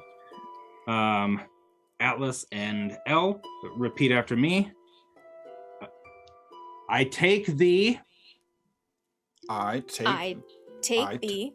Does it have to be right at the same time, or can we? I just... take no. When I just, take thee. Mm-hmm. I take thee. Yep. I take thee To be my partner present. to be my partner To be present. my partner present. For however long it lasts. For however long it lasts. Lasts is way more realistic than I was expecting. I promise. I promise. Promise, as long as it lasts. To give you the best of my heart. Oh, to give you the best To give of you the my best heart? of my heart. and half of my magic. If my heart wants it dealt. Enter goes in. If my heart Citizenship. want it dealt. My heart wants it dealt. Excellent. Okay. Now turn towards each other. Oh, this is the moment of truth, I think, here. As does anybody in present company wish to say anything to dissuade these two from being wed in this marriage today in the cave of this mouth? Nope, in the mouth of this cave. I have to Damn it, imagine Echo. literally Renisser, Marcus, and Echo all just kind of turn to stare at you at the same time, but for sure Marcus and Renisser both lean in like just sort of reluctantly fading back. I have nothing to dissuade this. I thought you were going to ask if any of us wanted to like do a reading or something, but We can do that later. I would do a speech at the reception, I think. After we kill the reception, the everything. fight. Now you don't have Good to idea. don't repeat after me anymore. This is just me Okay. speaking to you as this couple that is going to be wed. I'm expecting the both of you, keep your eyes trained on each other, to hold yourself accountable to give the best of you to the other person. Do we respond? If- I can't see. Nope. Okay. If at any point you feel as though you no longer want or are willing to give the best of yourself to your other half, you need to be upfront with your feelings. Communication. Yep. I promise to now- give you my upfront. I will read a poem that my wife wrote to signify the marriage. Perfect. She wrote this when she would officiate weddings. Really was like a jack of all trades. Is she Yes. available? You know what? It's not important right now. It's fine. No, she's married to me. You're having a wife. Yeah. Which god? It's Meredith's got this like actual piece of paper that's super crumpled, and which god gives the gift of decay and rot? And he looks at both of you. Is it a gift? Is it a gift from the sun? Is it the will of the fungus that need only a pinhole to emerge? Is it a gift from the fallen tree? I now pronounce you married. All right. Tidbit. Atlas Seofra, El Seofra, Tidbit Seofra, and my witnesses, Renisser Mostro, Echo, and myself, and the Prince Marcus Arundel. Yeah. And I'll take his ring off of Tidbit's hand and be like, all right, come here. And slip it on. All right. I mean, that's not the right finger, but that's fine.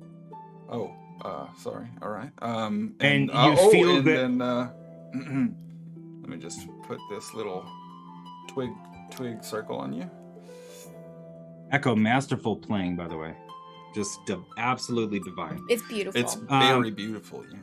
And you I've two. never thought of my wedding before, but if I did, it would have been this music. You two feel this warm sensation begin to walk, tingle, starting at your palm from where you're holding the wand. It kind of turns from this light tingle into this warming sensation, like your whole body has been waking up, like your foot fell asleep, and now is kind of waking up, and you're feeling a little bit refreshed. And it does nothing to your heart or your mind with the way that you two feel about each other, but you know that you are connected now in a way that you weren't before. And Feeling really good about this. Yeah. I think this is going to work out, and I'm happy with the arrangement that we have arrived at, Illyriel. Me too, Atlas. Atlas Seofra. Yeah, if you want to Atlas use my Seofra. whole name, I would be okay with that. I haven't had one before. Also, Atlas so. Seofra. This is Tidbit. He's my construct. I made him. He works as my armor and my buddy. So it's not. You didn't meet him before because I was wearing him as an armor. Yeah. No, I said that stood out to me as a little weird. That's fine. Yep. So at this point, you see Renisser kind of do the full and just absolutely begins walking by everybody. Well, that was a thing. And begins sort of facing the mouth entrance of the cave. Would it be possible with the sleep that we had to have changed Kavini's word for Tidbit to Atlas? No, you can only change words at a level up. Which is what we did at our Oh last yeah, sleep. you did level up. That's right. Okay. Nice. Sure. We'll say yeah. Why not? So. However he wants to pronounce that, because I probably wouldn't have been careful at the time. So, Tidbit, say hi to Atlas. We're married now, I guess. Atlas. Oh. That's pretty good. Tidbit.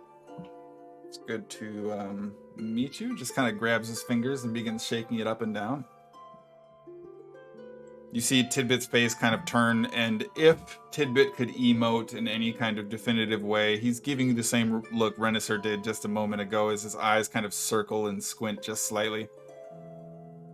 I know. Danger. Maybe. You watch my back, I watch yours. Kind of takes a few stutter steps away, and legs raise up immediately, pushing his torso higher into the air to match the height of your own before the body begins disassembling and opening up, almost like this sort of transitional step into Iron Man suit. That is provocative. So, we go fight the scary boogeymen now, is that right? Cannibals. Mm-hmm. Yeah. Does hold on? Does anybody need to sleep to gather themselves more? Some of you took a significant amount of damage. Some of you took a little bit of damage. Me and my wife I'm are good to ready go. to go. The old ball and chain, am I right? You adjusted to that. Don't. Real I will tell quick. you right now. Don't say that Kinda. whatsoever. I've Not got. a fan You of see metals. this? No. So I've got this little scar here. I said something like that, very tongue in cheek, and then I got a saucer cup thrown at me from across the room, detonated on my neck. Who threw it? That Very seems sharp aggressive. clay. My wife threw it. She's got very good aim. Interesting. So don't say stuff like that. Don't hit me with a ball and chain. Well, I won't as long as you don't need to be. But let's go do this. Nice to be married to you. And I'll kiss him on the I cheek. found it enjoyable to. Oh. Okay. We'll discuss. Wow. There's tingles all over again. Okay. Little pep in his step, huh? I feel like this is gonna turn into one of those arranged marriages that just like works. Like I feel like You would have no idea what that I've got what that is. high hopes. Echo and I might. Well, But Meredith, So- I'm really glad that you married us out of all of the people. My Yeah. second dad brother type. second dad brother. Yeah, I'm Yeah, very, like her uncle. I'm very friend. Yeah. Yeah. I'm very proud of you. all right. Well, as our first act as a betrothed brother. couple, I guess we go kill a bunch of stuff. Mom's gonna be so mad. Yeah. No. Like Let's go I kill said, some She'll like me. Everybody likes me. It's fine. My mom doesn't like anybody. You've got to be. Listen, I'm not gonna bullshit you right now. You've got to be very careful around her mom. A lot of saucers. Okay. Well, that's fine. More Let's, like daggers. Yeah. She is brutal. Absolutely guess- brutal in the best way. All right. Well, we're doing this then. We'll deal with that later. Yes. All right, let's go. And you Everyone, all let's sneak turn down into this cave. and begin looking into the mouth of the cave. Echo. The solid arcane line immediately begins to glow before you see it fade into a definitive nothingness, winding and twisting just slightly inside the inlet of the cave. After having sheathed them for the romance of the occasion, you see Renisser and Marcus both draw out their weapons yet again. Atlas lights up a small orb of fire in his hand. All of you slowly begin navigating inwards. The interior of the cave wall itself seems to almost have a definitive dearth of moisture from the surrounding area. And only after half a minute, you begin hearing steps walking towards you.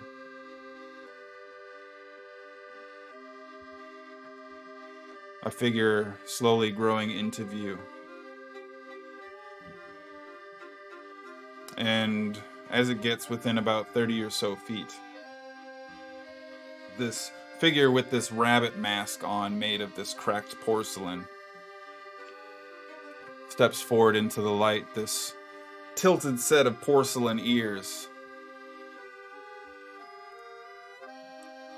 Alethea? Is that you? And the figure takes their mask off before stepping more into the light. Now the dancing, flickering flame in Atlas's hand illuminating the creature's face. And that's where we're going to take our first break. Yeah, Not terrified, Cage. you're terrified. Yeah. Called it. Hey, we pushed past a horde of like small little nom creatures, which tight, good on you. Basically, I rolled trash. I rolled absolute dumpster fires. But the party is continuing to push inward to find some semblance of finalized closure on Echo's dogged pursuers. We are going to catch up with that in simply a moment's time. We are going to take a quick break before we do, though. We are going to keep it relatively short. We are going to maintain an approximation of our normal end time. And for the time being, all you have to do is make sure you are collecting the drinks to hydrate properly, get some foods, do a bio, maybe a little stretchy poo, get one of these things going, do one of these bad boys, you know, that whole situation. But while you're doing that, bio? swing over to your old school physical calendar that you have on the wall and make sure you circle the 27th, this upcoming Wednesday, because we are also going to be debuting world premiere. Was that like the Xbox version? I think that was the Xbox version. Yeah, world exclusive. On Wednesday, our new show Stay Alive is going to be airing on this Wednesday, and we will of course be back here a week from today, the 2 days after that following Friday. So to leave you with that, we're going to take a quick break, do your thing, but I'm going to leave you with something cool as well. So we'll be back in a sec. See you soon. Right back. First discovered in the year 2014, Thiberium Exocytum was a rather exciting prospect unearthed from the long frozen hard layer of the Siberian permafrost. It was thought to bring about a new frontier in viral therapy treatments. This, unfortunately, would prove inaccurate. Mutating inside of a host following an unfortunate incident during brain surgery, Thiberium animatus would emerge as the offspring of our hubris in trying to control the natural world. Taking over the host's nervous and limbic systems, animatus would pilot the host body as an effort to self-replicate. Using the unconventional method of reanimating dead tissue to seek out new hosts for infection, animatus has an unusually high infection rate and has thus far proven entirely lethal. At the time of this recording, I have not yet determined a root protein to develop an antivirus. Until progress can be made, if you see an individual that you suspect may be infected, it is important that you stay back, stay safe, stay alive.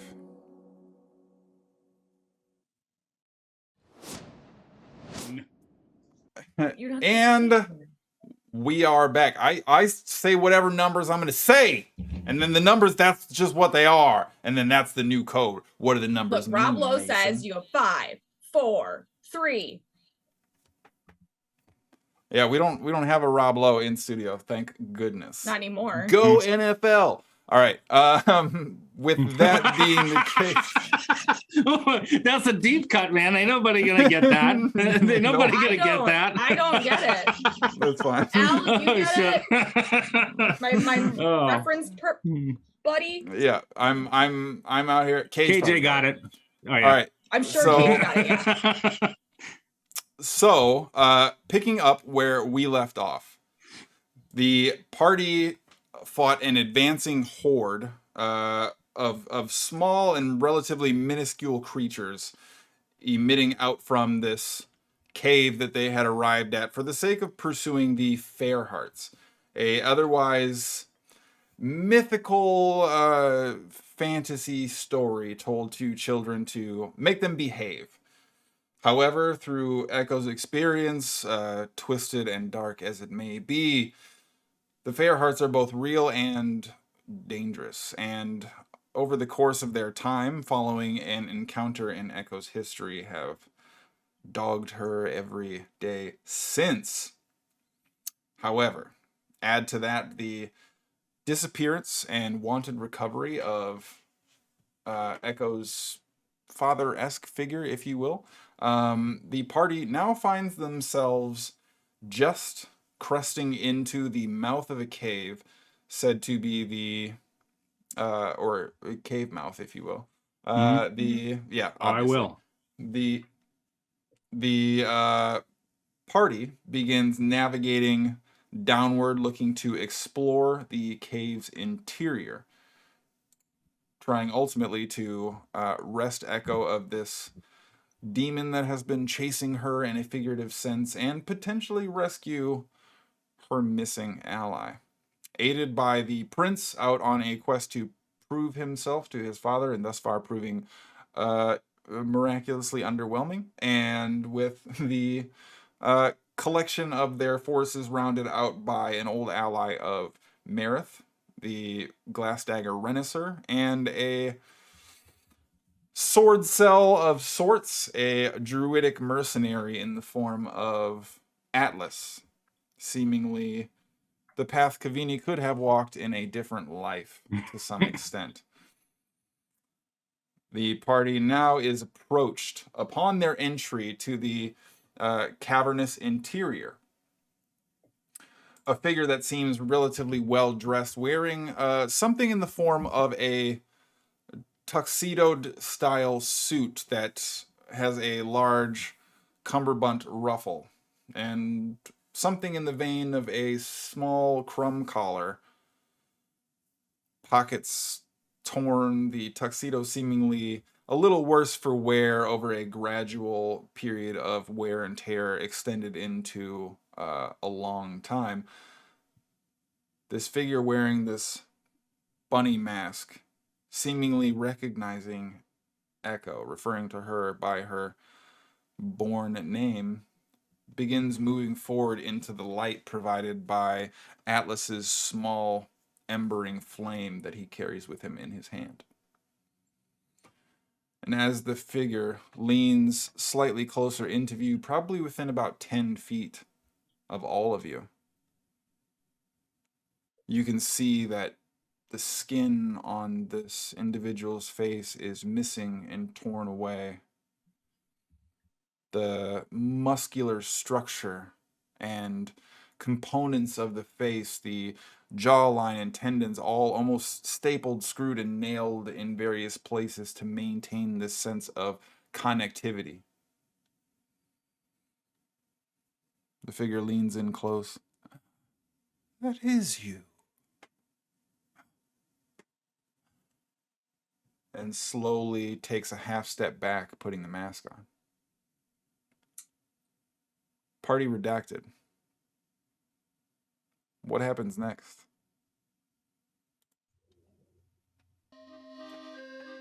Son of a bitch, I say internally. Does the find the path line continue past this creature? Okay.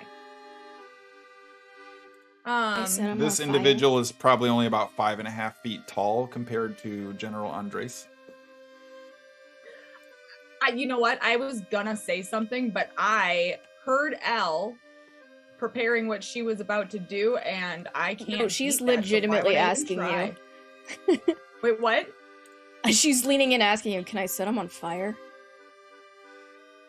Yes. Scorching ray. All of them at him. Okay. Before you get into that, Marith casts Death Ward on Echo. Okay. What does So, that... as the scorching beams of fire emit out and immediately coalesce, charging forward, you see them dance like a laser show through this creature's form, seemingly to no effect. Boo! You're cheating, rabbit man. The figure looks down briefly for a moment. Oh. Sorry. I didn't mean to disappoint. Well, you're all here. You're certainly running late from the invite that was sent to you, but I'm certain we could make room at our table for dinner if some of you would like to eat, or serve another function? I mean, I just ate, but I'll. That's okay. Alethea, we're always hungry. You. We can help with that. The figure moves forward and begins kind of looking at you, Marith. Oh, strong. There is good muscle on you. I'd probably be gamey. Oh. And you? Kind of leans over and begins looking at Marcus, who's kind of nervous now, and leans in a little bit with his sword. I'll cut you down right now. And the figure just continues to kind of move towards him slowly, seemingly unabated by the threats or the tension. You can tell Marcus is definitely nervous, but doesn't immediately make a lunge. I'll let Lucius know that you've arrived. He's been so desperate to see you, Ali.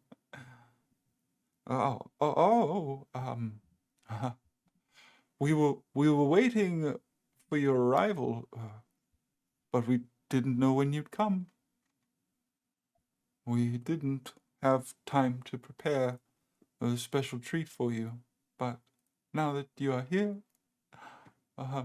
we'll make sure that you are fed well among friends.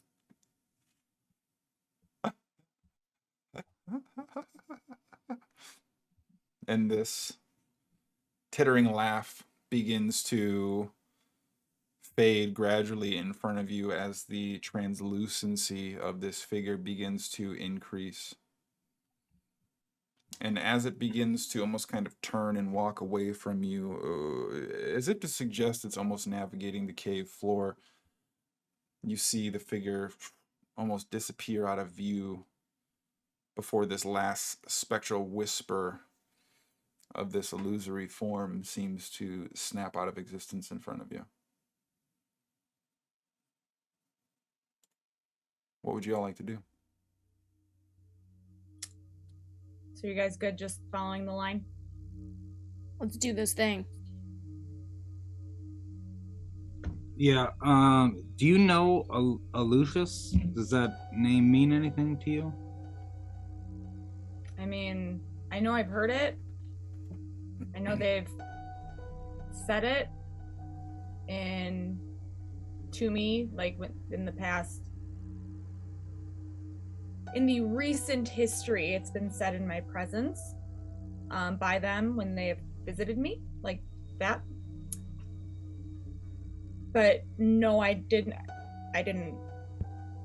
meet any of them. What's General Andre's first name? What? Oh. Why am I blanking on this? Antonin, I believe. Been through a lot. I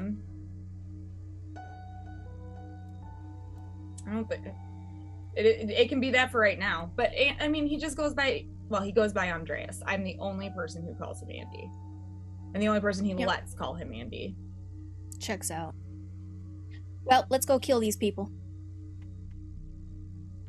Yeah, I mean, I'd rather right now at least first go follow the line. I feel like, you know, we're gonna get to the same place. I think that they will be converging on Andy's location wherever they have him now that we're here. So, but even if they aren't, let's follow Kavini's path. Yeah, I'm here with you. We got your back. Renaissar, take the rear like the old days? Yeah. Let's just go into this dark-ass cave that we know nothing about the people in here. That's fine. Yeah, wouldn't be the first time. And you see him kind of lean and almost fall backwards. What do you do? And he kind of drags the prince by the shoulder into formation, and sort of leans up against him. Keep your footing.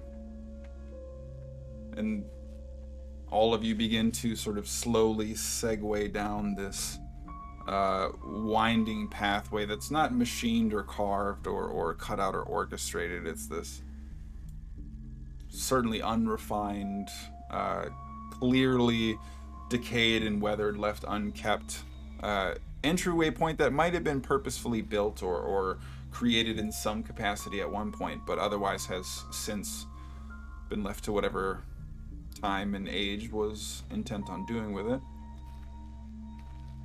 And as you're navigating through, what's the marching order we're going with here? I'll be in front. Second. I'll be third. Can we put Marcus somewhere in between? Here, let me go second. I would squeeze my way into second because I want you to stay next to your newly wedded husband. Atlas does seem to immediately try to segue to a middle location. That's where I would have put him. So yeah, if Marcus needs to be in front of me for however... Renaisser's leaning on Marcus, so... Oh. I was just thinking I wanted Marcus leaning somewhere. like he's wounded? Meaning Renaisser's walking backwards, leaning on Marcus for directional instability. Gotcha. So then Marcus, Honey Bunny, me, Marith, Echo. Sure, you and Honey Bunny in the middle. Mm-hmm. Okay. And I've got Echo. If you have any loose clothing in the back, I've kind of got it bunched up. And okay, then if you've got a spot on your back for me to kind of loop my The fingers collar hook. into, yeah. I've got that. A quiver type thing that I carried our map in and stuff, so you could do that. Okay, well, I've got hooked in something, and you can feel my forearm kind of up against your spine. So you're baby elephanting me. Yeah. Okay. All right, and I'm gonna follow the line. Follow Kavini's spell. All right, and as you're moving forward now, the air itself grows heavy and thick. A mustiness begins to emerge. And Echo, I need for you to make a wisdom saving throw for me, please. I'm gonna use one of my advantages. Make sure you add +1 too. I will take a picture if you don't believe me, for reals. Put it in the chat. Put up in the 20? It's a 20? It's a 20 on the die. Okay. Ow. Which, Very nice. for if it matters, then makes it a 22. But So, Echo, with a seeming staunch resolution, begins navigating forward. You have a sense of growing fear, Echo, but you're able to maintain focus and concentration, a steadfast and dogged focus. And as you start to hear or feel some of these small pangs dancing across the back of your mind, this fear settling in, you're able to focus on Andy, the help that he needs and the decorum you're expected to maintain. The surrounding area also grows louder with the stirring clicks and clatter of unusual creatures. I'm going to say Echo and Marith provide a perception check, because you're the two up in front. I'll go ahead and make one for Marith, or for Renaisser as well. Anthar. Okay.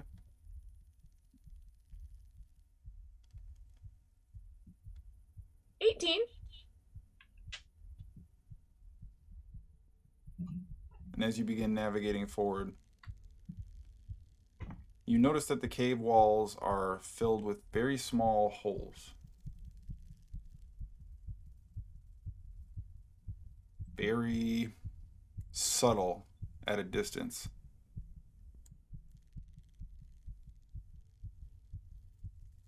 The noise of these creatures almost echoing through some of them.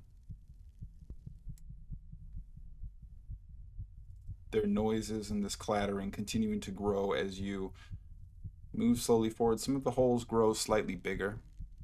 Some of them are no more than a few inches across.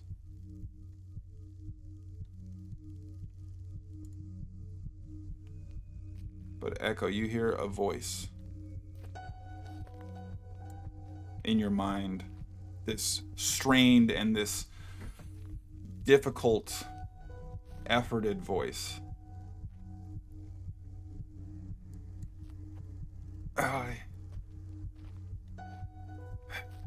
Help. I can sense you are close.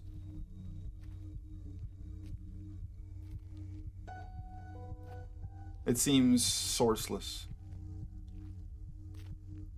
devoid of the strict warmth that you would expect from Andres, but maybe in his worst or most pained moments could still very much sound like the presumed late general.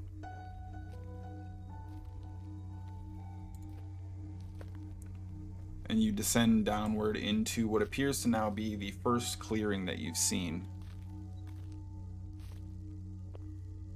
Marith, make for me a wisdom saving throw, please.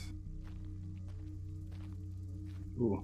I'm gonna use my last advantage.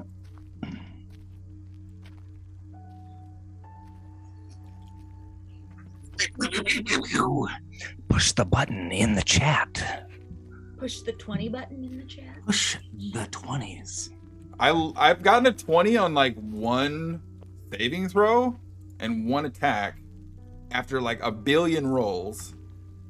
And other than that, have not rolled higher than a 4, and y'all are just putting the 20s together right now. To be fair, both of my 20s were on advantages from the hype train. Well, there you go. And maybe that one sage curse we did on your die is still effective.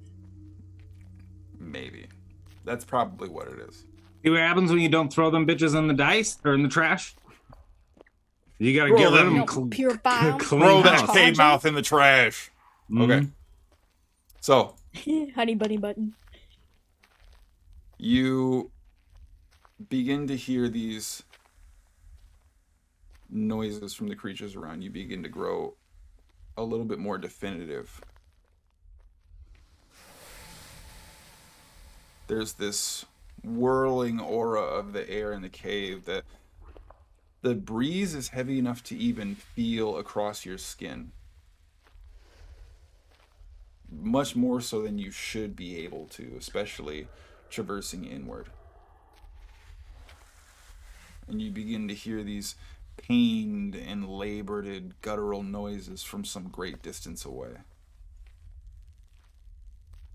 The noise of each step still falling now on a bit of a symphony of concerning chaos.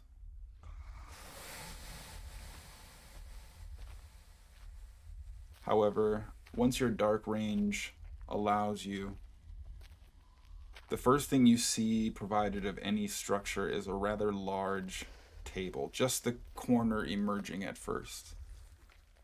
2 chairs.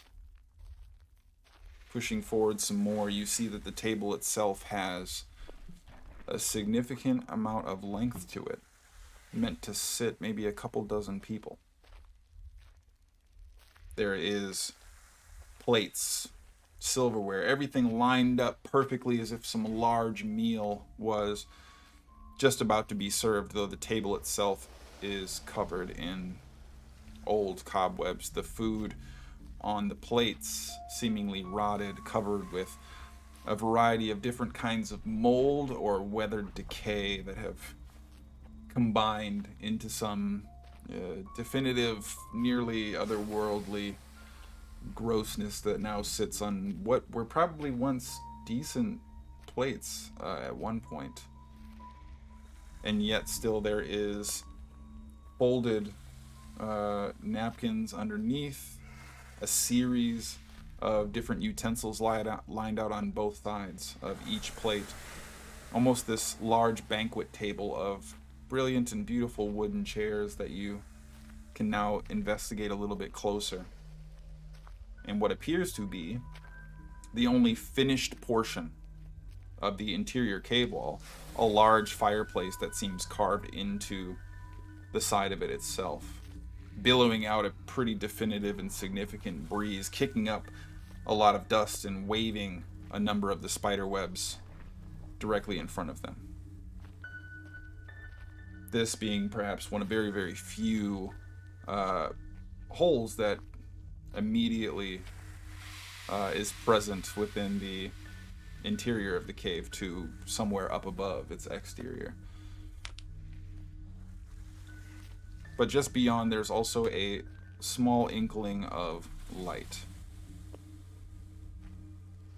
Torchlight seemingly dancing off the inlet of a small offshoot from this larger centralized area. This uniquely and surprisingly decently preserved banquet table. Perhaps one of the only standouts in this area, despite it being extremely out of place in the surrounding environment. Is there anything anyone would like to do right away? There's no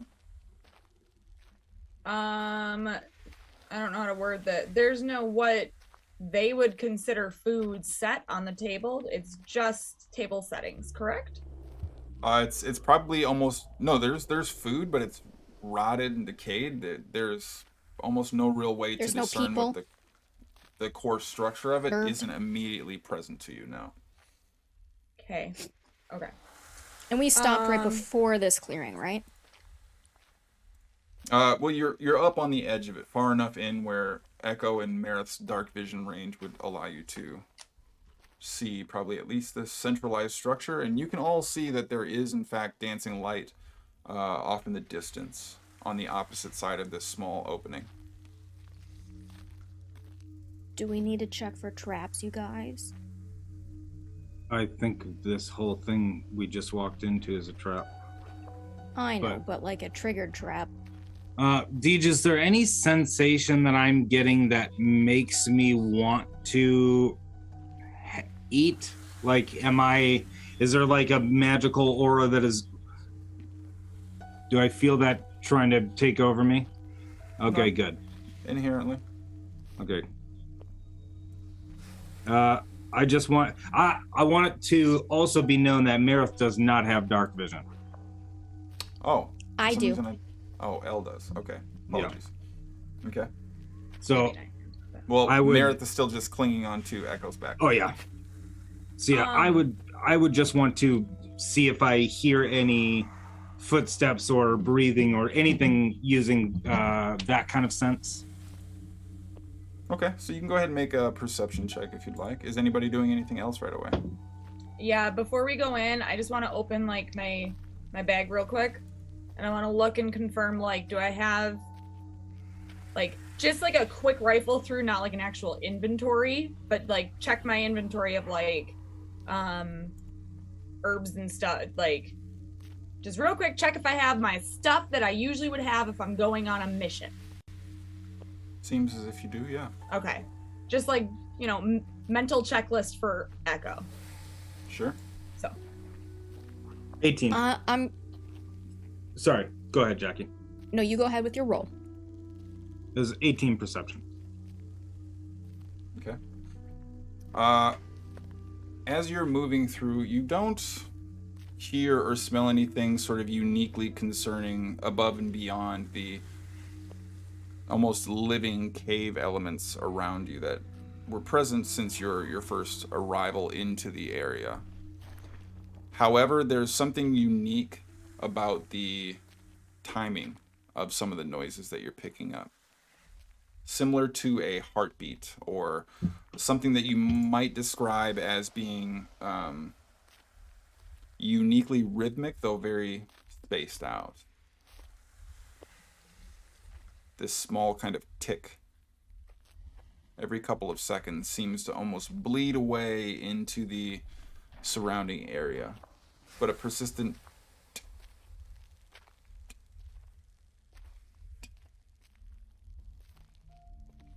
other than that, there's nothing I would say that you observe that is of note or consequence right now. All right. I will relay that to Echo in front of me. And Al, are you right behind me, or is Atlas behind Yeah. me? Okay. I'm behind you, and Atlas is behind me. Okay. So then I'll let you know what I hear, but I don't get any sense that there's anything else. Okay. I'm gonna look over at Atlas. I'm gonna be like, you stay close, honey bunny, but you stay behind Marith right now. And I'm gonna cast Detect Magic, and I'm gonna walk alongside Marith to see beyond. Okay. Nothing in the immediate area appears magical. There's nothing that stands out to you or glows slightly from the radiant aura you have around you. And as soon as you begin navigating away, Marith, you feel Atlas's hand on the back of your armor, him kind of leaning forward. Should I like I can make light and stuff. Do we want to be able to see? Because I'm not a huge fan of this. I will lean into Echo and ask if you feel comfortable with us lighting the place up. I mean, if it wasn't for the misses, I would have done it a while ago. So they can see fine with or without it. I don't see the harm in doing it. Yeah, Yes. light it up. And he pulls out this sort of oddly cut gem. Something that feels almost like it would have been refined at one point, but never quite finished. So it's probably half polished raw stone, and then the other half sort of cut and finished. And you see him touch the very end of it and begin holding it up as the sort of brilliant blue gleaming aspect of this light colored stone begins to dance and shoot out these lasers of white light for a brief moment before this flickering burst emits out, illuminating the area around. That's better. Okay, so what are we looking at? There's a table and this rotted food, and all right, maybe I didn't need to turn this on. And we're walking, and he just kind of begins to move away from the table and kind of curve around to get a better view of the surrounding area. With the lights now available, Renisser kind of comes up to you on the shoulder side after having rotated around. I don't think that they're interested in, ambushing us. This feels like an invite, Marith. Yeah, we got literal letters with our names on it. There's a lot about this you have not told me. That's fine. We're going to deal with that later. Yes. Okay. It's not an invitation we wanted, though, Renisser. Yeah, and Didn't accept. Yeah. to be fair, I don't know how it's changed because We're here, aren't we? yes, Alternate universe. we'll leave it at that. I'm glad you're with me in the space that you're with me now. Just don't eat Same. anything they offer you. Yeah. He looks Don't at the sit table. down. Yeah, all right. Even if it's fresh. Yeah. We're moving forward still? Yeah. Yeah. Yep. I think we're following Kavini's path. So And I'll have us line back up, so I'll take Atlas and have him go behind me again. Okay. And keep my eye out with my magic eye for whatever that time frame is that I can't remember right now. I think it's 10 minutes.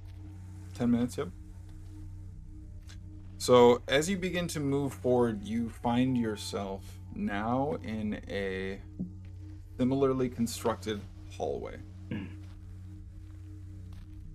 Almost a machined-esque, a finished type of traversal.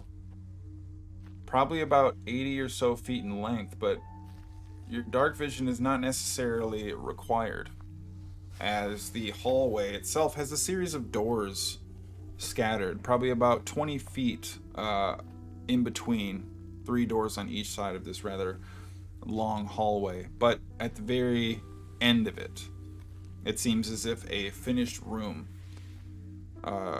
is visible at the end, a brown and gray stone providing the large backing, this twisted and slightly geometric and angular fireplace chute filled with a large fire. The room beyond illuminated well with torchlight. The hallway, small sconces lean in to illuminate the pathway in front of you. And at the very end of the hallway, perhaps about 20 or so feet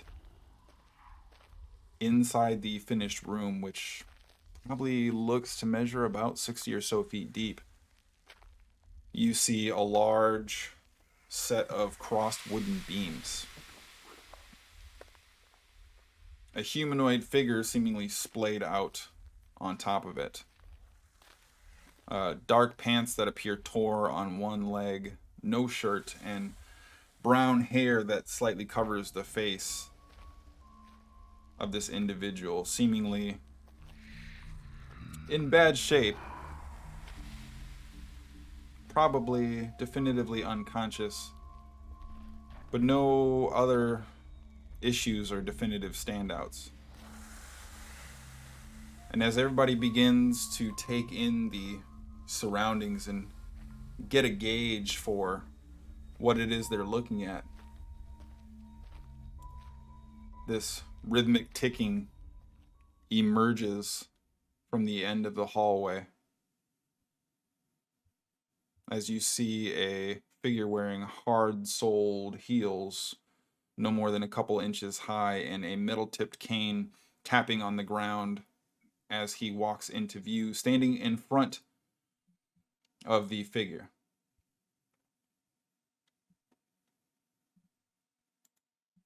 Turning, you see the fox mask, the almost pitched wedge.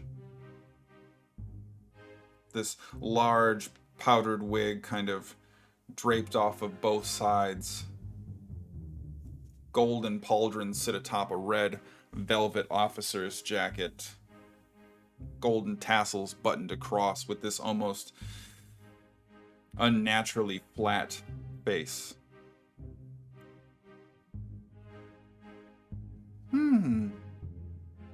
Finally.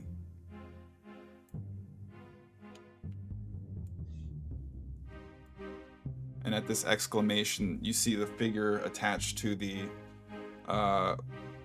wooden stand-up kind of begin to stir, almost as if roused from some semblance of unconsciousness. Looking up, you can see what appears to be almost kind of a metal plate formed across the bottom portion of the figure's mouth, but at a distance, Echo, you recognize this person. And as you sort of look, you see the figure staring out, looking at you, arms, legs splayed out, kind of hanging from this apparatus. And the eyes go wide enough for you to see the true and deep color of Colt staring at you before lets out this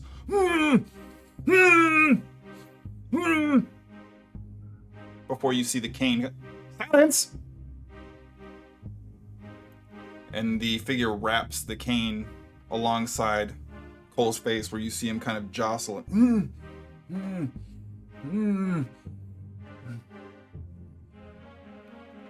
Attached to this stand-up piece of installed infrastructure for this room itself, you see Caleb's waist, or Cole's waist, almost kind of lunging forward, trying to lash out at this figure.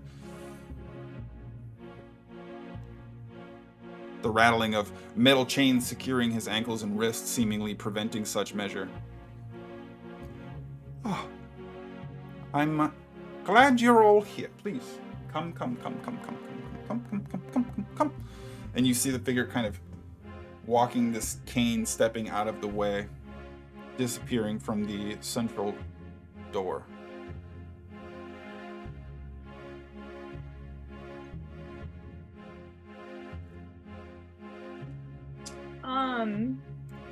How far away is the thing? He's probably about 80 feet away. So would I be able to tell if he is wearing his ring? Make a perception check.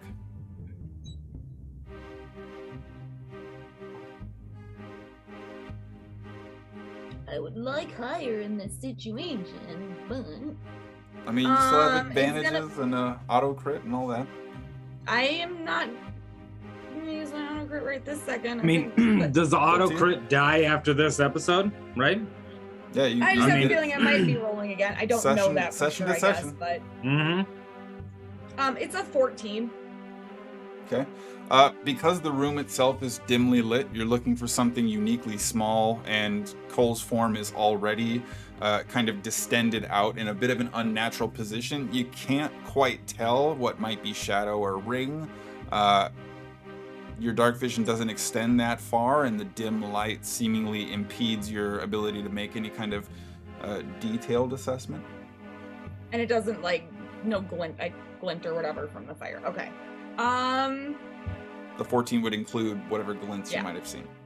Yeah, okay. Deej, does this figure look like Colt is actually there, or does it look like an illusion? You can make an intelligence check. I'm gonna say at this range though you'd be making it at disadvantage unless you're ambling through the hallway. Is my detect magic still up? Yep. And I don't see anything magical within 30 feet of us? Nope. There's no way for me to tell. You want me to scout ahead first? No. Before we all barge forward, I'm just saying. It's all a trap, but like... Really. Okay. I mean, I guess I don't know if he's gonna get this, but I'm gonna grab the ring on the necklace, and it's gonna be different since I don't know if he's gonna get it than what I was thinking. But I got you. Well,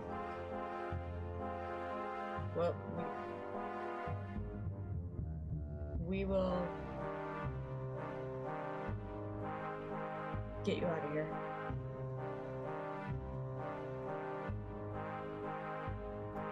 As you say that, you see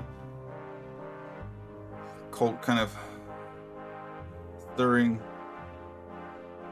sort of bites to force his head skyward to look down the hallway.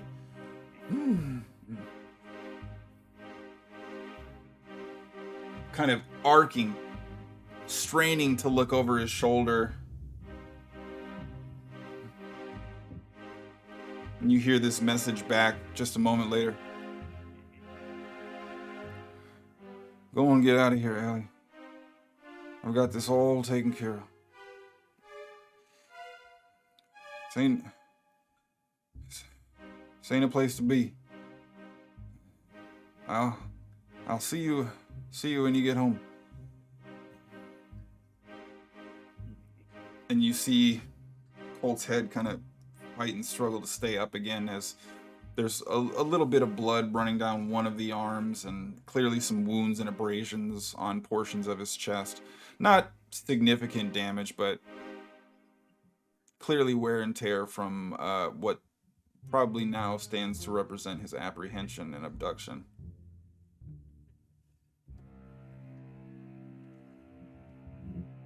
What would you like to do?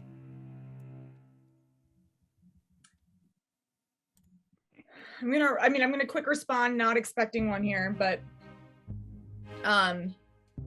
as we walk forward to follow,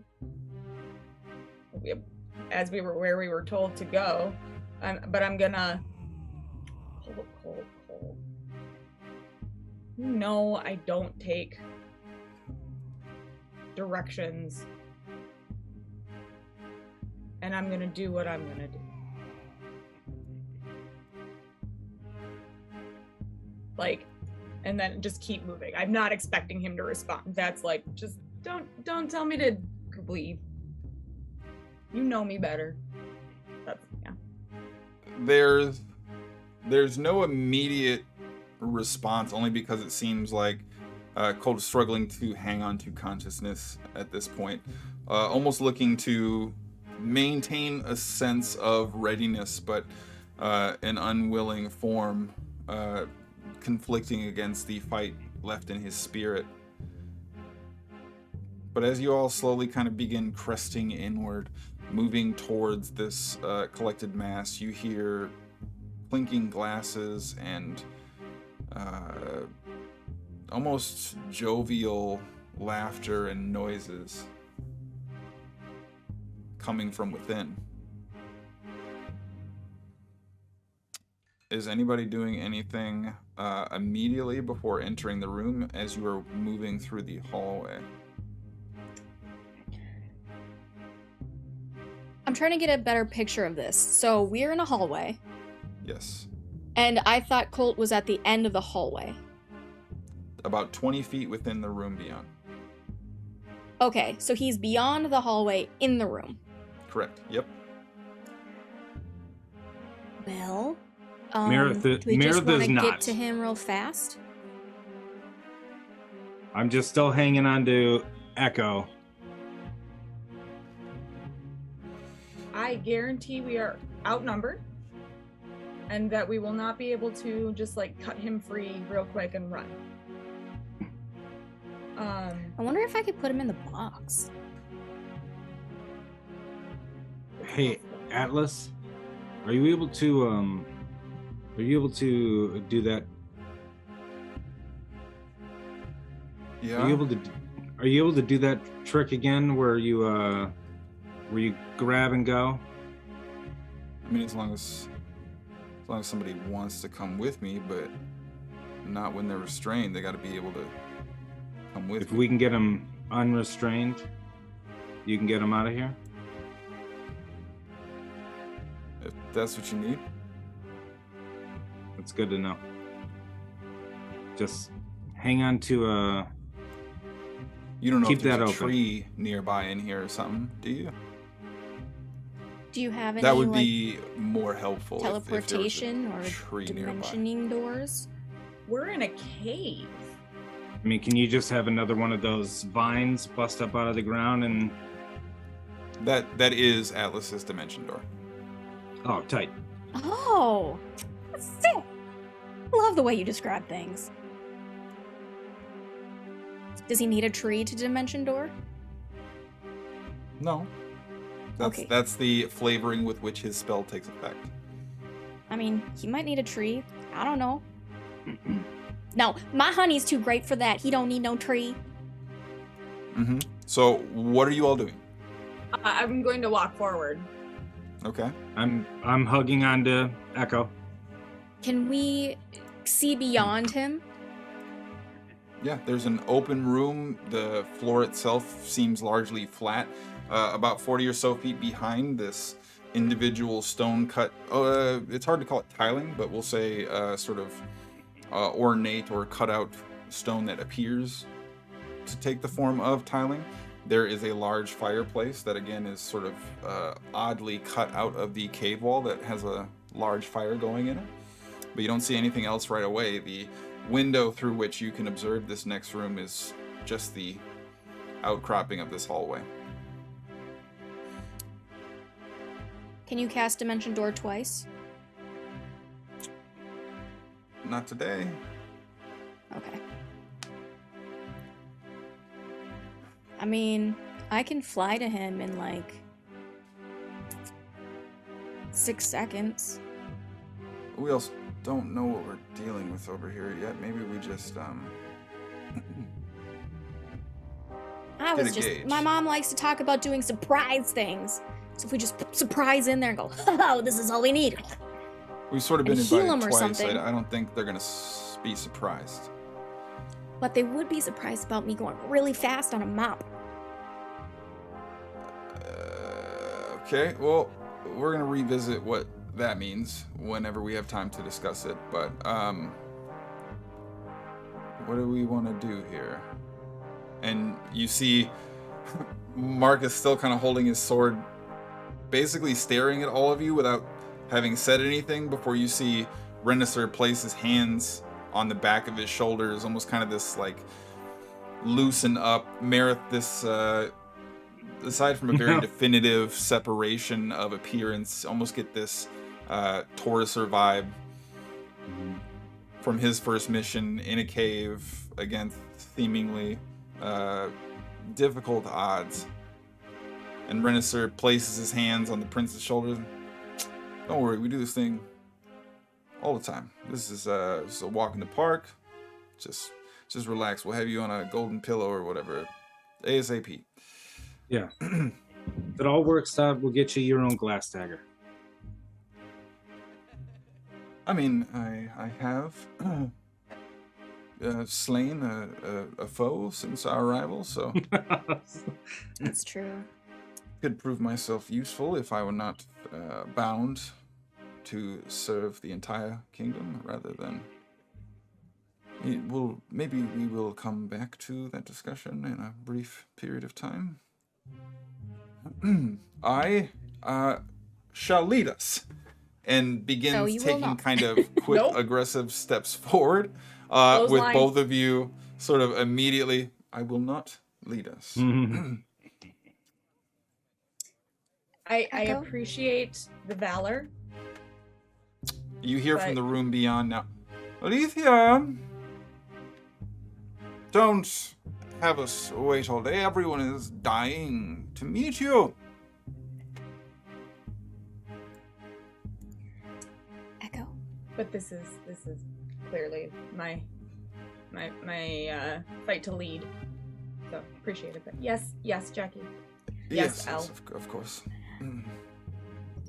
If you see the line, because we all can't see the line, right? Just Echo can? Kavini's line? I think it makes a definitive line, does it not? Yeah, like straight, like the quickest direct path. But we yeah. all can see it, not just Echo. Oh, no. Only Echo can see it. She knows the way. Okay, if that arrow happens to point to one of these creepy guys, you just point at him. I mean, Or if we go beyond, then we'll do that too, but we'll take your lead. I think you already saw it, but yeah, I gotta go around the corner here and What would you like to do? yep. Taking out Yeah. my axe and looking all badass as we follow Echo I'm into the gonna- room. Elle's playing the gonna walk in all Bear trap. nonchalant. Okay. I am walking in terrified. Okay. Yeah, I'm right behind Echo, so I'm in there. I'm gonna pull out my comma, even though probably not going to physically attack them, but I am going to have that at the ready before I walk in. Okay. Uh, So, as you begin moving that direction, the sounds of almost jovial, natured conversation and hanging out begin to emanate a little bit more clearly.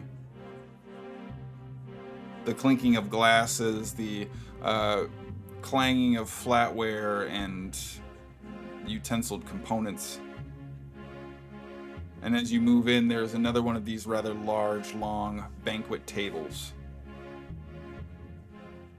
The entirety of it seemingly covered in this staggered collection of empty and full plates, and a number of individuals sat around it, most of them big enough for 2 chairs. As you see their width and girth seemingly vastly exceeding the singular chairs. At the head of the table, the figure who had just addressed you in the doorway previously,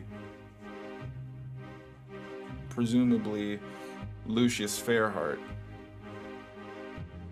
And at the opposite end, another empty chair, as well as a scattering of spacing alongside the table. You see Lucius look up as soon as you crest into the open area. At this point, Colt's head up kind of again.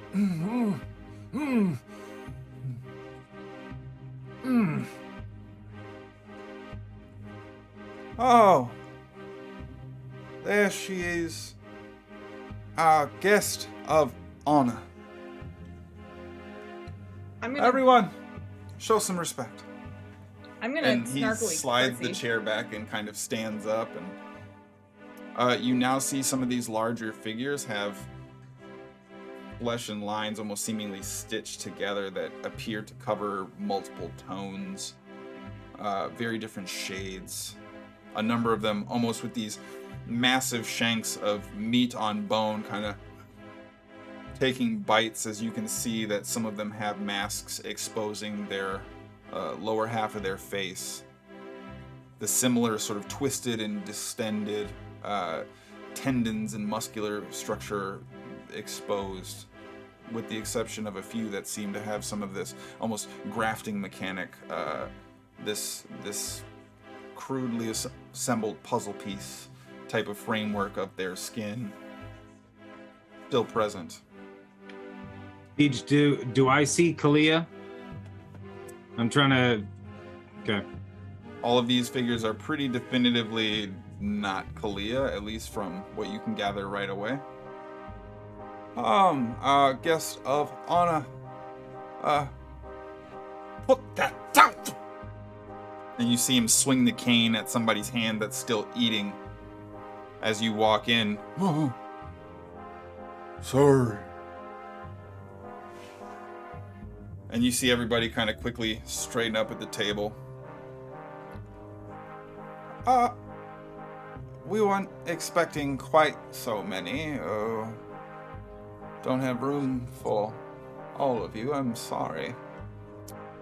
If our guest of honor would like to select chosen plus 1 or 2, I'm sure we can accommodate. You know, if others can sit, I think I'll stand. Oh. Interesting. Well. It is good to have you here, Allie. It's been so long since we've had, well, I promised my family something very special. Sit down. And immediately all of them kind of sit quickly, slamming into their chairs, this kind of rickety creak almost ripping out through the surrounding area as they begin tearing back into their food. Lucian kind of tucking the cane under his arm as he moves towards you. How close am I to Colt? Like 10 feet, probably. Okay. So when they're making the commotion sitting, when everyone's moving all at the same time, I'm just going to look over at him quick and be like, I'm going to... Is your gloom shade in you? Or with your stuff?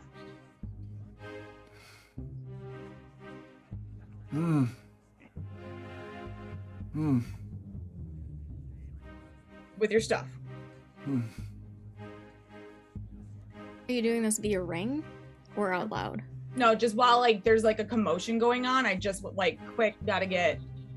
I need to know, not need to know. That makes it sound like for specialized only, but like this is very important information. So, okay. So what are you doing? I'm gonna. Well, so they're all sitting. Mm-hmm. And Lucius, so, what's your plan here?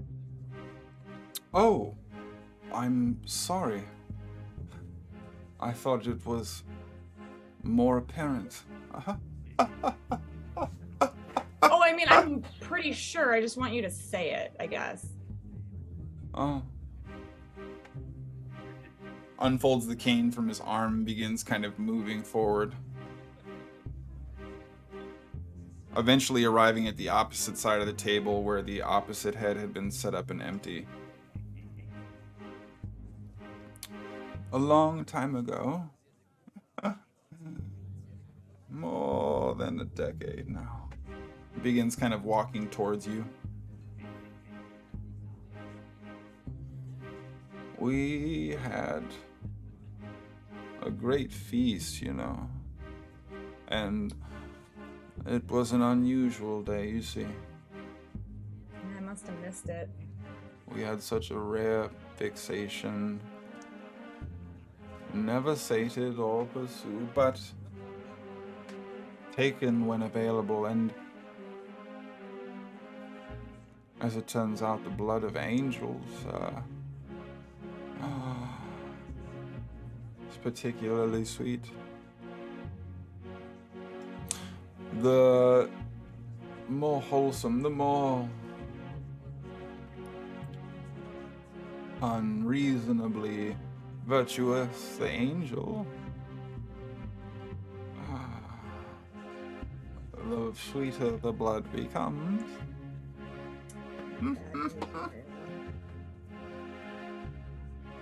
So I will make you a simple arrangement, as I feel you have ventured a great distance to be here with us. I mean, metaphorically or physically? Continues to cane forward until he's probably within about 5 or so feet of you.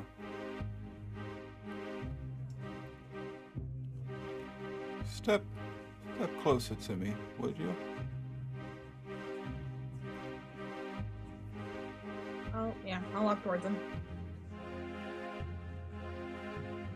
Marith begins- also walks towards him. I'm still. Not you. I I don't pull you trust in. you like I trust her. Are you good? Yeah. Okay. Yeah. I'll let go. And as you begin walking towards him, he pulls off this sort of white stained finishing glove and reveals this almost scattered and twisted sort of ripped of skin and gouges of meat kind of missing, almost similar to the hand of an undead, but with some of the same remnant construction of the general anatomy of a hand.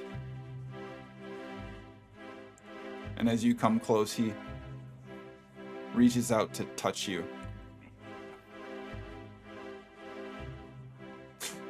Kind of throws a scratch right at the collarbone of your neck. And you see it disappear behind the mask, showing just a little bit of this tissue and distended skin kind of underneath. It is you. And it's real. Oh! Good news!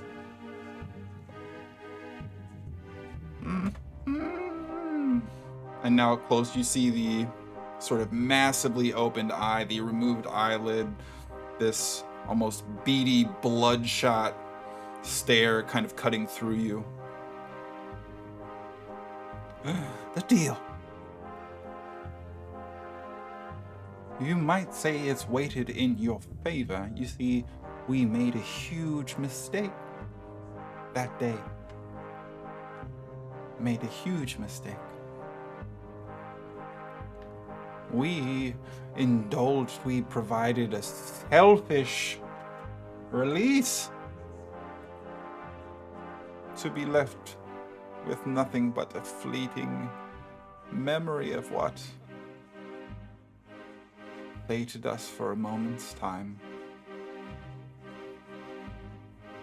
Heroic angels, oh so sweet. We needed it again. Did everything, dedicated everything to you. To you. Yeah, that was a mistake. Yes.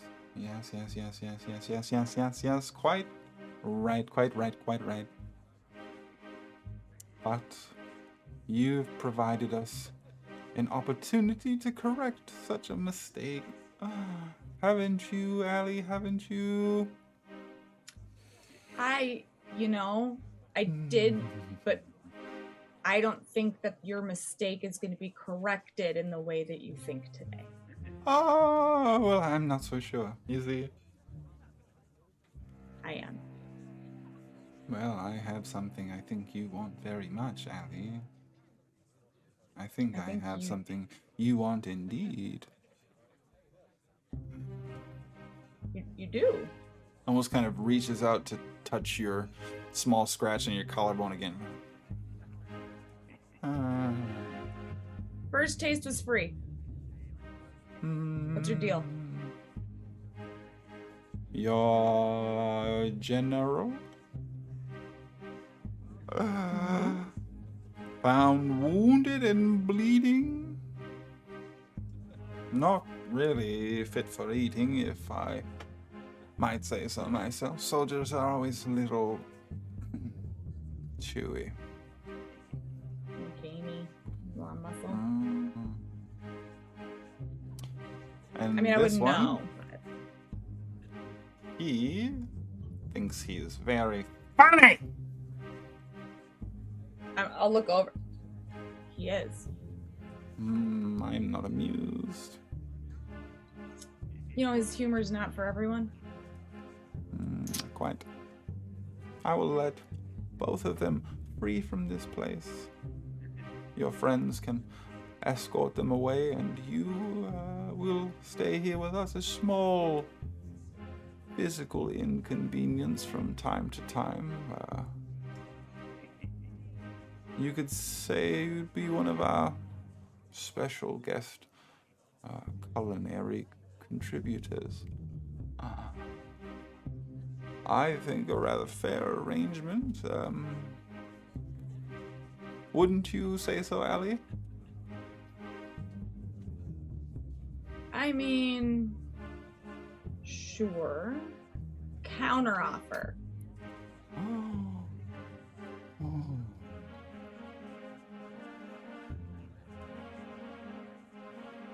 How Go about on. I take General Andreas, grab Colt, and walk away from the crumbling rubble that is this cave with all of you squished and dead inside. That seems like a better deal to me.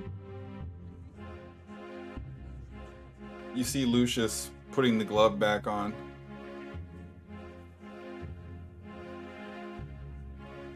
Counteroffer. Make But are a you wisdom countering my saving throw. counter? Huh? Make a wisdom A saving what throw? throw. Oh, Wisdom. see, so now I'll use my auto crit.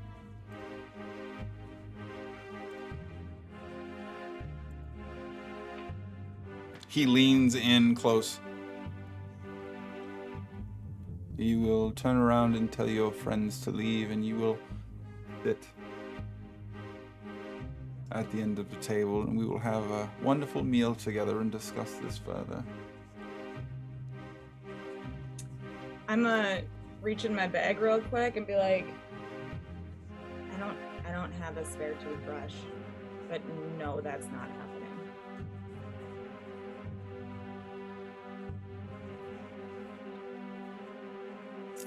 I see.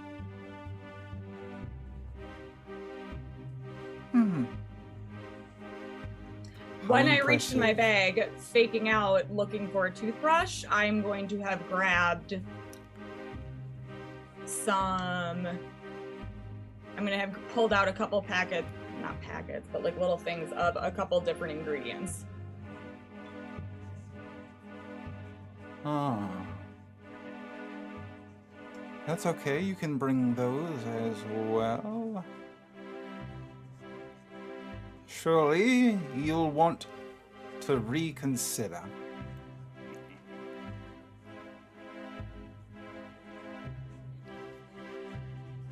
You know, I've been thinking about this for 15 years.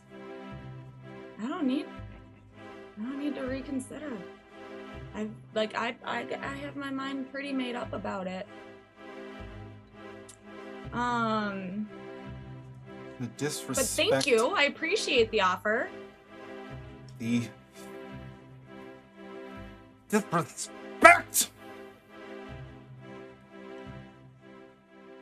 Ellie, you don't understand what we have gone through to get you here. Do you? Right. And you know what? Selfishly, I didn't even consider that. Like, it was just from my point of view, everything I went through to get here. All is forgiven. Do not Oh, I wasn't force my apologizing, really. hand. Very well, then. Perhaps I just have you just really quick. will prefer to die like your mother. But I would like to cast they're on detect the thoughts. menu. I want to cast detect thoughts on. We're gonna leave it there, actually. Want to know where Andy is? Okay. Andy. Cool. Fine. So yeah, He's second so break. creepy. This one being a week long though. So sorry, not sorry about it. But we will be back in a week, and the master chefs, we're gonna say for the time being, are very told off, very frustrated, very displeased with the negotiations offered, if I'm being perfectly honest with you. I do want to make sure that I get So an rude. opportunity to catch us up real quick, because I did get behind. I didn't catch up on break like I normally do. Flew to the Druid, absolutely trying to push some kind of advantages, knowing we were going into some stuff. First of all, cheater. False. 1,000 bits. Those were wedding bits. Oh, tight. Which makes sense then, because Ms. Minikins with the gift sub to Wedding Time. KJ with the gift sub to Wedding live stream, which I guarantee you that's literally just the first people during the pandemic. They're like, yeah, let's just live stream our wedding, right? Like, people will like it. Just RSVP, yes. I Throw have a some coworker who did. bits for the bride. And then also KJ with the gift sub to Surprise Wedding. Fantastical, awesome, fun, stupendous. Thank you all for being here. We're going to go ahead and get up on out of here. Pick up right where we left off on the next week's. Presumably with us getting into some ish, if you know what I'm saying. Deej, you got to play that stay alive shit before you Yes. officially send us out. We can definitely do that as well. We are going to get out of here, but let this be last call / last reminders. The Free Forge, it's not just the channel. It is also the channel, but it is not limited to just you're like, hey, what am I watching? The Free Forge? It's like a whole thing that involves both a platform, community development, and a number of fun, awesome, exciting who's-y what's-its. First and foremost, a big charity event that's going to be starting 2 weeks from today. Toys for Tots drive, our last charity drive was stupendous. So do make sure you are either here contributing or helping spread the word. If you cannot, that is totally fine. Come check out the streams. We're going to have a bunch of our community peeps on the channel. We're going to have a bunch of stuff going on in the Discord server, which is both burgeoning and I want to say poppin' and cracking. Usually it's a poppin' or cracking. It's both poppin' and cracking in there. And also We have snapping. a bunch of, yes, popping, cracking, snapping, locking. We Snapping. have a bunch of Yep. in-server events that are going to be taking place there as well. So do hit up the Free Forge, do get involved. And 5 days from now, probably less, because we're like within the less 24 hours, like 4 days and 21 hours. Yeah, 4 days and 21 hours exactly, actually. 7:30 on Wednesday, CST, we are going to be premiering, world premiere of Stay Alive on the Free Forge as well. Wonderful, awesome, cool, amazing cast. So we're going to be here for that as well. Before... Is it button pushing time? Almost. I mean, by the way, that's Just 2:30 a.m. in Macedonia. Stay alive. Push the button. Stay alive. Push the button. Just We're the gonna get little up on out of button. here. Oh, Shouldn't oh, smush it. stay alive. See you Wednesday.